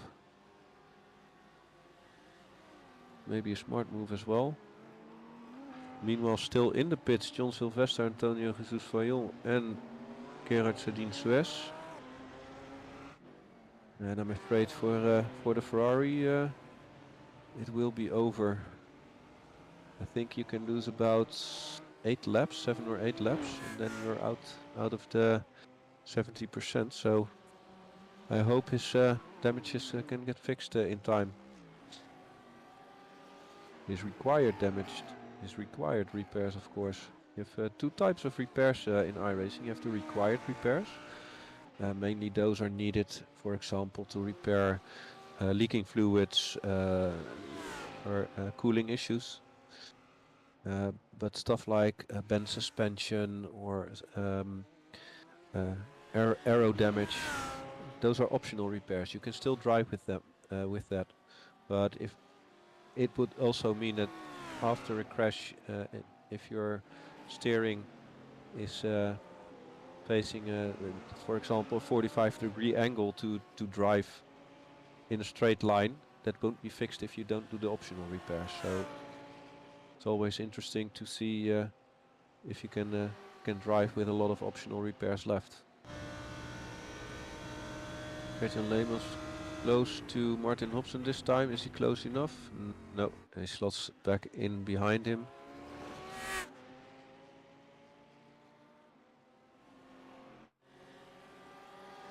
Will he try it again in the first corner? No, too far away.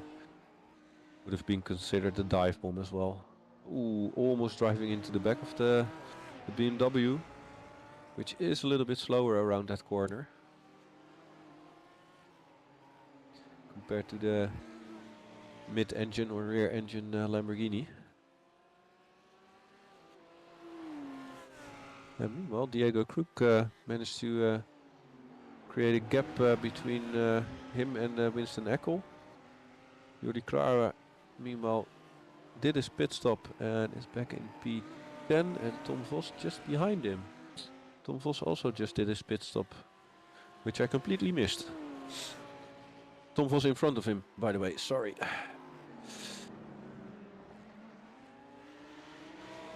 And directly behind it, Yannick van der Zande, who also already did his pit stop. So let's see how these drivers... Oh! And Yannick van der Zande losing the rear of his Lamborghini into the chicane there.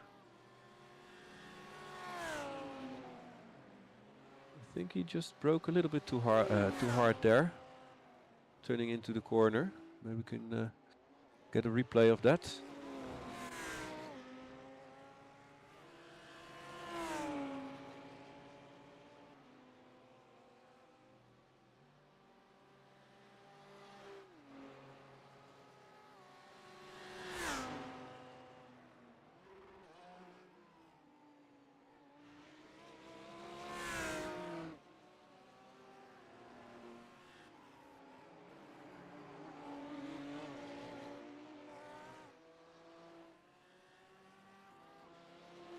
Martin Hobson still defending of Gert-Jan Leemans. Aaron Hobson in the pits for his pit stop. Well, Gerard Sardine Suez on track again. Trying to finish his, at least finish the race. He will be able to gain a couple of positions. Or at least the position on Antonio Jesus, who is still in the pits. And I think it's all over for him. Even if he gets on track now, he won't finish within 70% of the race leader.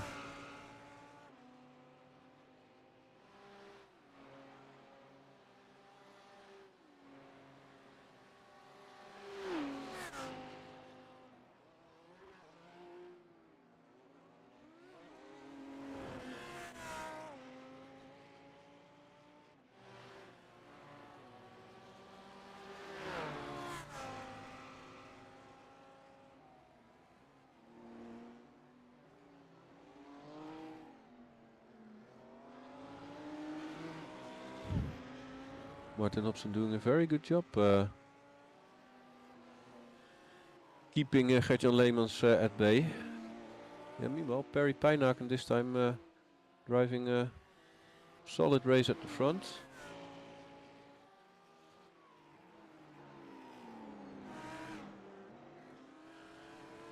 Ooh, Gert-Jan Leemans there almost losing the rear. It's such a tricky corner. Ooh. And that must surely be a slowdown. That was very, very much on the inside.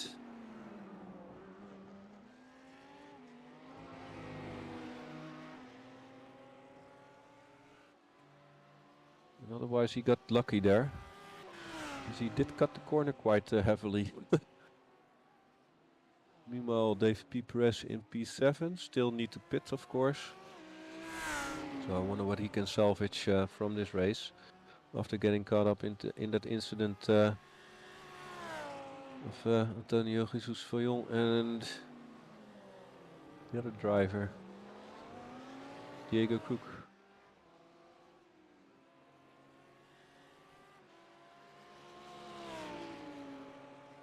Ooh, meanwhile, Gert-Jan Leemans in front of Martin Hobson. What happened there?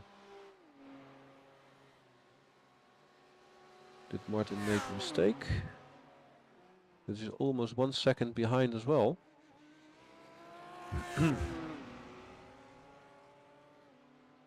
Richard, if we can move back to the replay.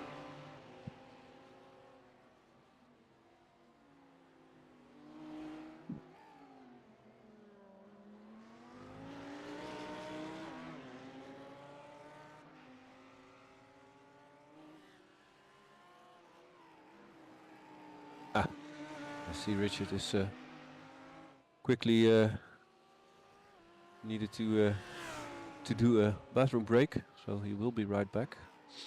We can check the replay on Martin Hobson and Gert-Jan Leemans. Martin Hobson also not being able to keep within distance of Gert-Jan Leemans, within the slipstream. Yeah, meanwhile, Tom Vos and Jordi Clara still very close to each other. Maybe Jordi also trying to save a little bit.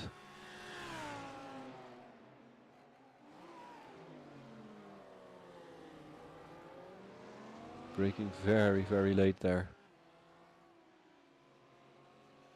Then again, when you're almost 4/10 behind, going onto the straight, it's not enough to try and overtake into the last chicane.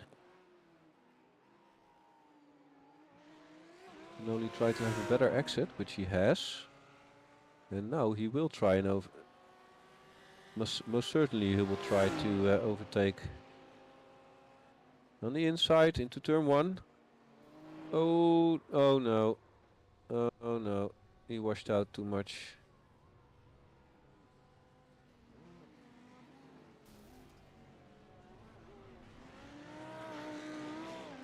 Both drivers back on track. And Jordi waiting, waiting for Tom to pass again. I think he knew it was his mistake. He washed out a little bit too much. And welcome back, Richard. Thank you. Maybe you can. Oh, and Tom was parking it. I think Jordi know. Yeah, and Jordi knew he was wrong here. And he tried to. We let Tom Vos pass again, but Tom Vos parked it, which I think is a shame because they still were able to do a very decent point finish.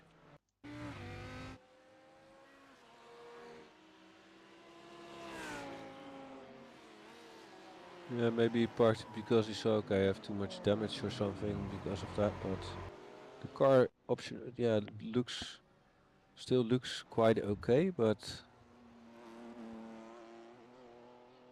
yeah, can you look back for a replay of the overtake of Gert-Jan Leemans on Martin Hobson?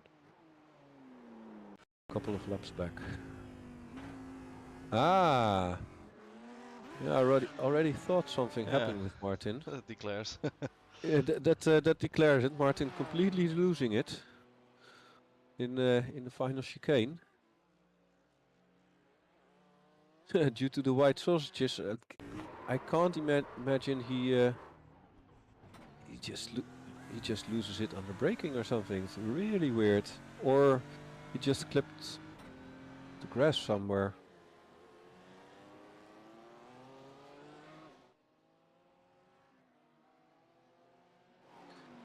Meanwhile, due to the pit stop, Diego Crook in the lead. And Gert-Jan Leemans P2. Martin Hobson P3, but they still need to stop. Rubens Lorente also still needs to stop. So they will fall back, of course. And look here.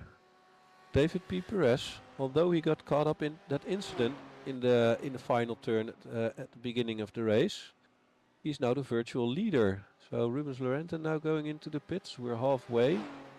So drivers will start to come in right now.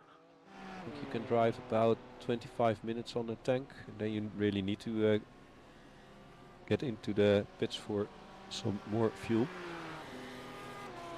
But here, David P. Perez already back at 4th position and only 8.5 seconds behind Martin Hobson.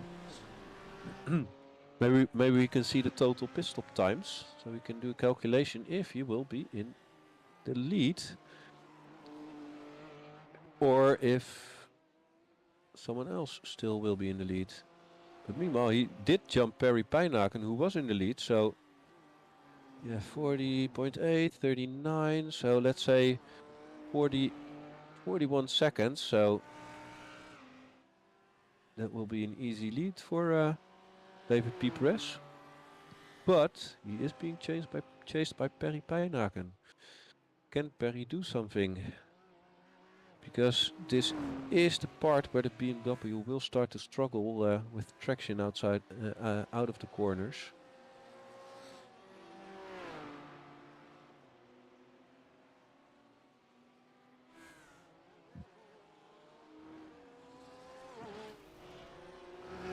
And Tom, who exited the race now, just stated he would like to come in here for a short interview, so we'll drag him in.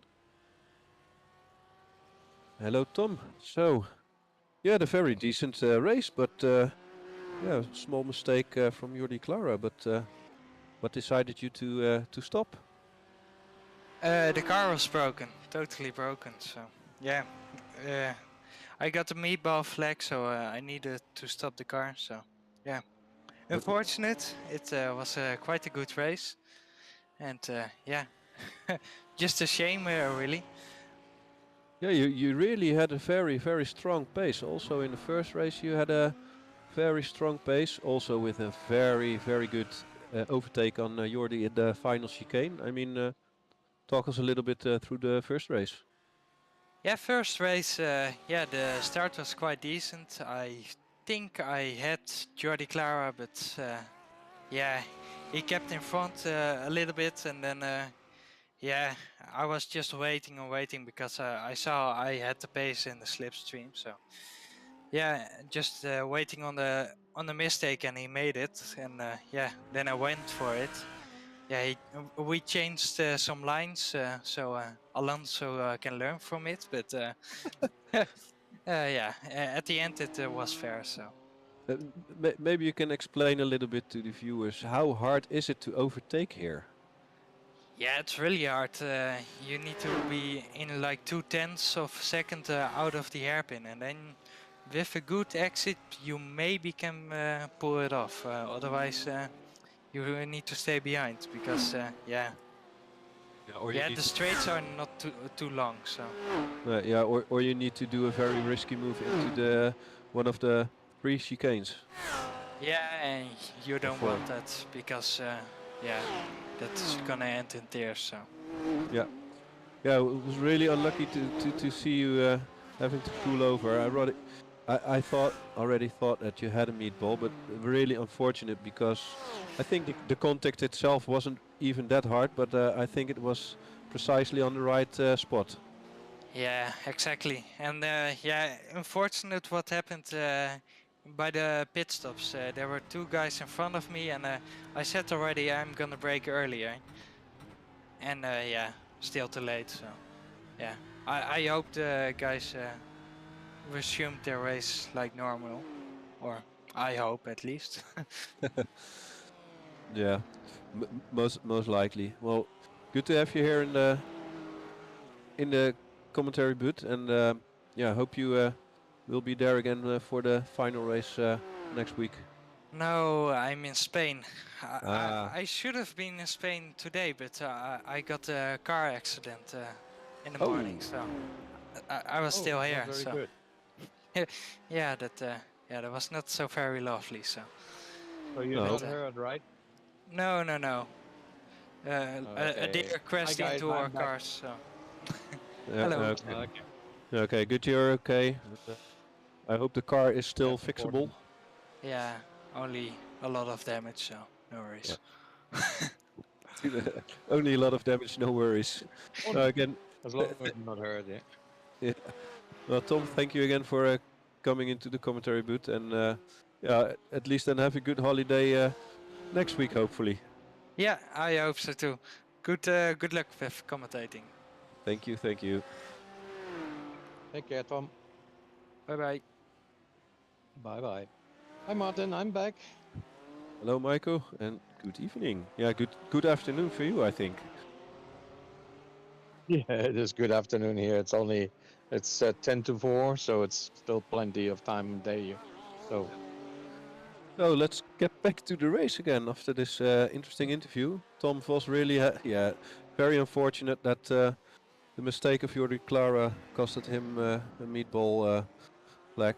Like I said, sometimes you don't even need a really hard contact to have your suspension damaged. yeah, If the the con- car's damaged, then you Yeah. can't continue. I've seen that, yeah. And yeah, if sometimes you hit hard and nothing happens, isn't it? yeah, correct. No, and sometimes Mhm. if you just hit it on the wheel, it's 9 out of 10. It's done. You'll get a meatball, Oh, I and see. most of the Uh, times with a What damage do you like mean that. with a meatball? What do you mean with a meatball for our viewers? So the meatball flag is the black flag with an orange dot in the middle or orange circle. Okay. You will also Good. see the same flag in Formula One and in other car races. It means that your car is too Yeah. heavily damaged to continue, and you have to go to the pits within 3 laps. If you don't, you'll get disqualified. Oh, meanwhile, I see. we see a car in a standstill. Who was that? John Look like. Sylvester. Okay. He's sliding. Oh, look at this guy. Look at this guy. He's Oh, drifting. okay, and yeah, and this is what this is suspension damage, and he shouldn't be driving anymore. Uh, I don't No. know what happened with him, but Michael, by all means, if you can continue, I'm going to check if he's still driving, and otherwise I'm going to pull Yeah. him out of the race. Absolutely. Absolutely, yeah. Hi guys, I'm back as well, and I apologize that my battery was down on the first race, so I couldn't continue. Now I'm back, and I can see that this car is really got a suspension problem, going halfway sideways. Certainly should be taken out of the race here. It does look Okay, funny. guys, that's where we are right now. We have 27 minutes already driven in into the stint, and yeah, it looks like we've got Diego Krug in front, and then we have who is that? Gregory Lensman on my cell phone. I'm on my cell phone here, on my smartphone, so I'm not quite sure how good this is visible. How many of those guys have already made a pit stop, Richard? Because I All of think that's a them pit except drop. one, two. Yeah, But Remco possibly has left. Martin not. Yeah. Okay, so Martin Hobson is the only one who is out of pit stops. That's why he's first. Okay, I see. Okay, and some of them already have two. He will lose about Hmm. 40 seconds when he goes to a pit stop without damage, so he probably ends up in ninth place after his pit stop. Was John Sylvester? Yeah, I think he's still driving, isn't it? The one with the suspension there, or did you took him out? Was John Sylvester caught up in the early stages incident, or was it recently happened? I can look if there has happened something.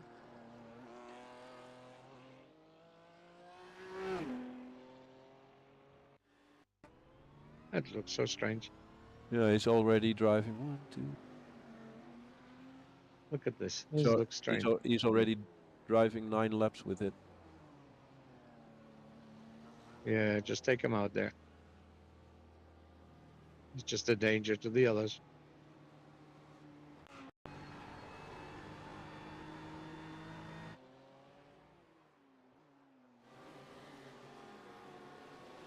Okay, let's see what happened. John Sylvester, please move from the track.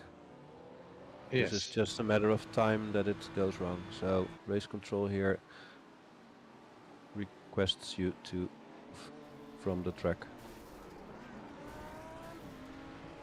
Oops. That's where it happened, I guess. This is where it happened. Was in the That's where I pile got up with Gregorio, yeah, and then he was sliding like Oh, look. Tokyo Drift. Yeah. It does look funny though. That look funny, yeah. Yeah, okay, he's now going into the pits.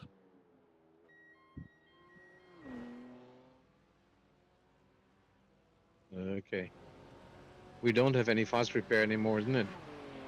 No fast repairs, so if something happens, you need to take the repairs, and if that means that it is too long that you can't get the 70% race distance compared to the leader, then sadly it's done, so... Yeah, I understand, yeah.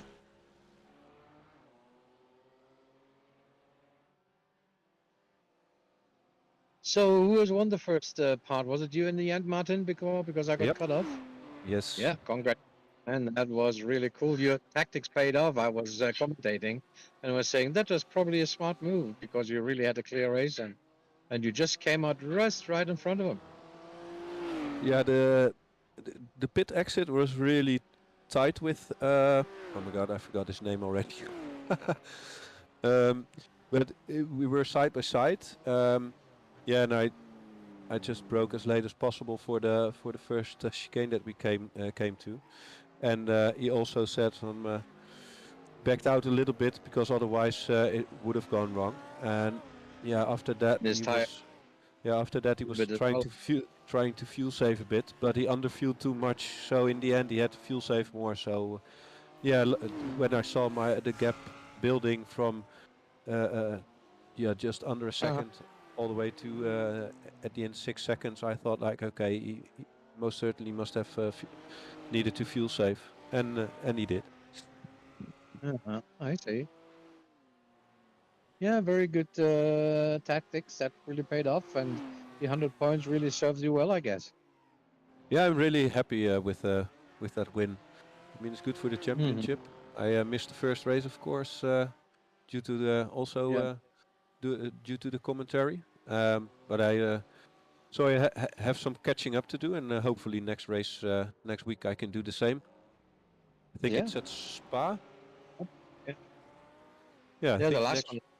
Yeah, I think so. Yeah. Yeah, so I already have good practice before that, only in the wrong car because I'm doing the 24 hours of Spa. But I'll be doing that in the Lamborghini, but it's not a very big difference compared to the BMW. W, much better handling. The BMW is in some points a little bit easier, but that's also the reason that it's a little bit slower. It's still I think it's the best all-round car, that's for sure. Jody told me as well. He says it's not as quickest, but it's all round. It's probably one of the best. Yeah. And that you want in a it's true. championship, isn't it? You got some tickets, but you want to have an all-around good car, you know. Yeah, you know, at some tracks you see Audi or Lamborghini in front. Some tracks you see Ferrari or Mercedes at front, but the BMWs mainly are very close behind. And even if you look at the charts for Montreal, the BMW is even listed second slowest of all the GT3 cars. But I've also been driving multiple races past week here in Montreal, and yeah, it was perfectly fine regarding the pace. I mean, especially in these races, we're now 34 minutes into the race. The BMW does start to struggle on traction out of the corners because with the rear tires. But for the rest, it's a very decent car around here. But normally the Lamborghini and Audis have the upper hand here. Normally. Yeah. Meanwhile, David P. Perez, although getting caught up in that incident earlier in the race, really is strongly in the lead with leading with 7.2 seconds.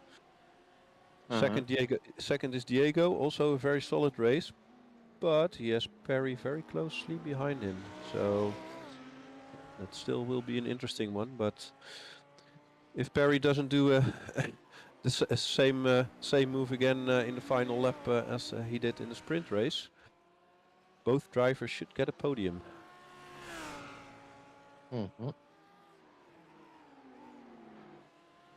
Also for P5, very close battle. Winston Echo and Rubens Lorente.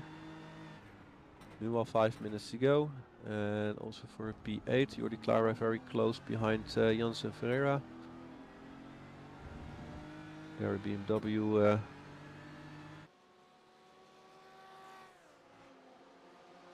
also with heavy damage.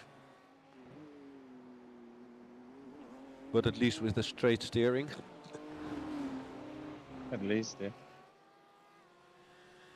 Or not as bad as John Sylvester had. Meanwhile, Rubens Lorente going for the overtake on Winston. And also with very good exit, so... Looks like it. Very nice overtake at the hairpin.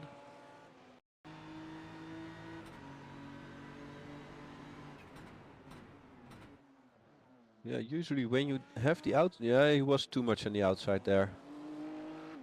He was too much on the outside there to have a decent exit. If you run a little bit wide there, you can have a better exit than running the tight line. And with a bit of luck, you can cross over again on the straight. Jordi Clara still behind Jansen Ferreira. And Perry still very close to Diego. Yeah, and again, as we've seen multiple times this season, the Frank Water car driven by David P. Perez leading the race. Yeah, and let's mention some of our sponsors, of course, who make this all possible, and also the great prize money we can offer. The second car currently is UBE, third Blackline trailers, Futuro plan, personal training, Marketing Pro Solutions, Sim Racing Pro, Charlesbury Heating, Only Gear, Beyond Rescue, Alp Auto Painting, DIA Screenwriting, and then my screen is a little bit scrambled again. Caribbean Pacific Trading and Consultants. Thank you very much. I'm falling over my own words. Smart Income Streams, Fish and Frights, UBE Solutions Network, Davenport Financial, and DJ Prodigy, and the final one I can't read again. Empire Seafood and Spice Supplier. Thank you very much for filling in. Now, meanwhile, only 2.5 minutes or less than 2.5 minutes left in this race. Perry trying everything to get past Diego, and meanwhile Jordi trying the same to get past Janssen. But yeah, driving close or in the gearbox of the driver in front is one. Overtaking here on this track is a whole different story. Really, really hard. As Tom also said, the best possibility is the long straight that you have after the hairpin, but you really need to be in 2/10 or less from the car in front and have a better exit. Then you will be able to make a move, and otherwise it's only waiting for a mistake of the car in front, so you can take your advantage from that, and of course keeping pressure to the car in front. Yeah, speaking of which, that was exactly the reason why I made an early pit stop in my race, because I didn't want to start defending lap after lap, which would destroy my tires quicker, but also meant, yeah, worse lap times and a bigger chance of a crash, of course.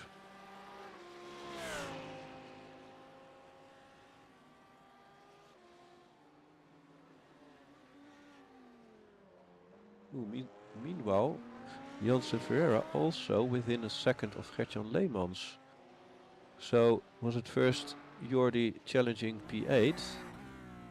Now even P7 is within sight.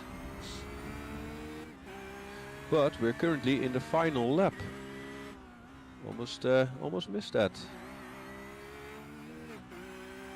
I don't know where David P. Perez currently is running. I think he will be somewhere.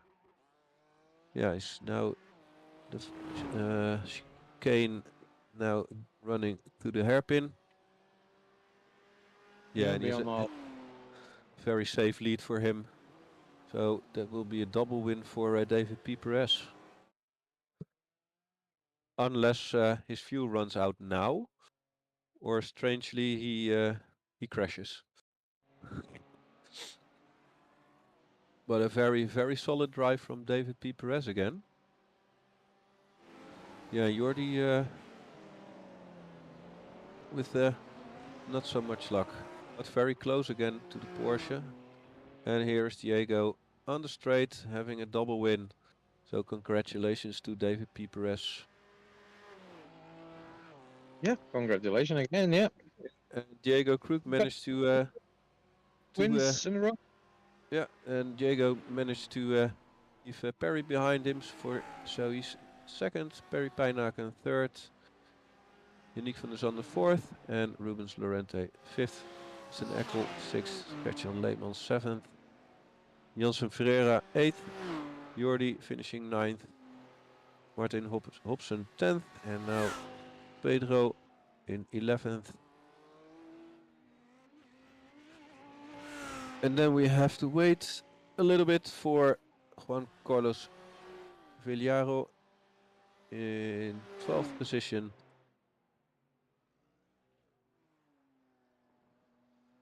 Yeah, and I feel sorry for John Sylvester, but yeah, that car was too heavily damaged to continue. I mean, if you need to come to a full standstill on a straight to let other cars by, then it's not safe anymore. I mean, they also catch up to you that quickly. Yeah, meanwhile, final drivers are finishing. Aaron Hobson in P13, Gregory Perez Sesma in 14th. Gerard Sardine Suez was also caught up in the incident early in the race, 15th.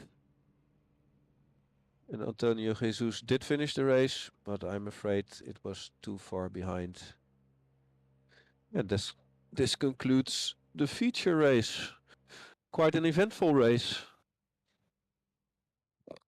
And here we see the outcome of the race again, and I think up until P14 will be classified, and from P15 and on, unlucky, won't have enough distance driven. P9 maybe. Can't tell yet, but we will have to look into that. What did... Yeah, meanwhile with the standings, of course, let's... I would say let's go to the championship standings. Yeah, David P. Perez now 626 points, so he built a gap again. What was only 2 points difference after the sprint race is now a lead of a little bit more. Jordi Clara second, 568 points. Rul Diago still in third. Sadly, he has to miss this race and also the next race because he is at the Dream Factory Racing LLC headquarters in the USA, same as Michael is at the moment. Fourth is Rubens Lorente with 418 points. And Yannick van der Zande, 412 points, fifth. And Diego Kruk winning 4 positions in the standings. So 392 points. So I think with this, when he has another very solid race in the final race, he can still yeah, he's still in the running for P3 in the standings. So good luck for him as well. Only 3 people are in the winning position of the championship, right? Yeah, Paul driving. He's here as well as me in the US. So the last 2 races he won't be. He's not participating. So that position is certainly up for a grab there. Yeah, there are only 200 points left, so it's actually the championship will be between David P. Perez and Jordi Clara, because Rubens Lorenta is more than 200 points behind, so that won't be possible anymore. So at best, Rubens, Yannick, and Diego, and even Pedro Oliveira, and maybe Perry Pijna can challenge for P3, but. P1 and 2, that will be either David P. Yeah, the winning driver will be David P. Perez or Jordi Clara of this championship. Yeah. So that's a small championship than last time. When there were 5 or 6 drivers still competing for the championship. It's now between 2 of them. That's easier to follow. Easier to follow, yes, but also. It's still exciting, but yeah, the tension in last season was higher, of course. Yeah, I think we don't have drivers coming in for the interviews, sadly enough.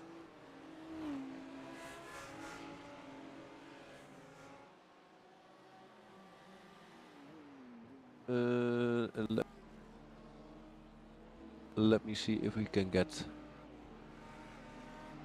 someone in here.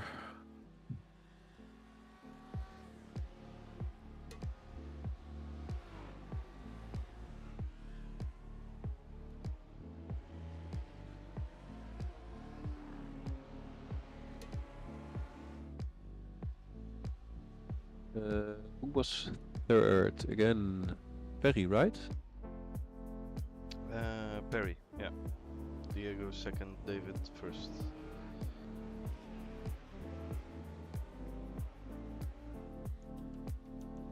Let's see if we can manage to get Diego Kroek and Perry Pijnaken in for an interview. With Diego, it will be interesting, but still, he can manage. Let's see.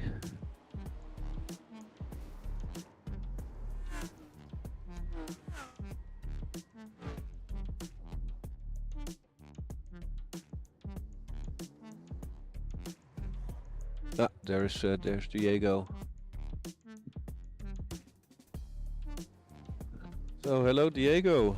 So it was a very strong drive of you. Solid race in the first race, and a very strong drive in the feature race. I would say. Tell us a little bit of your race and experience.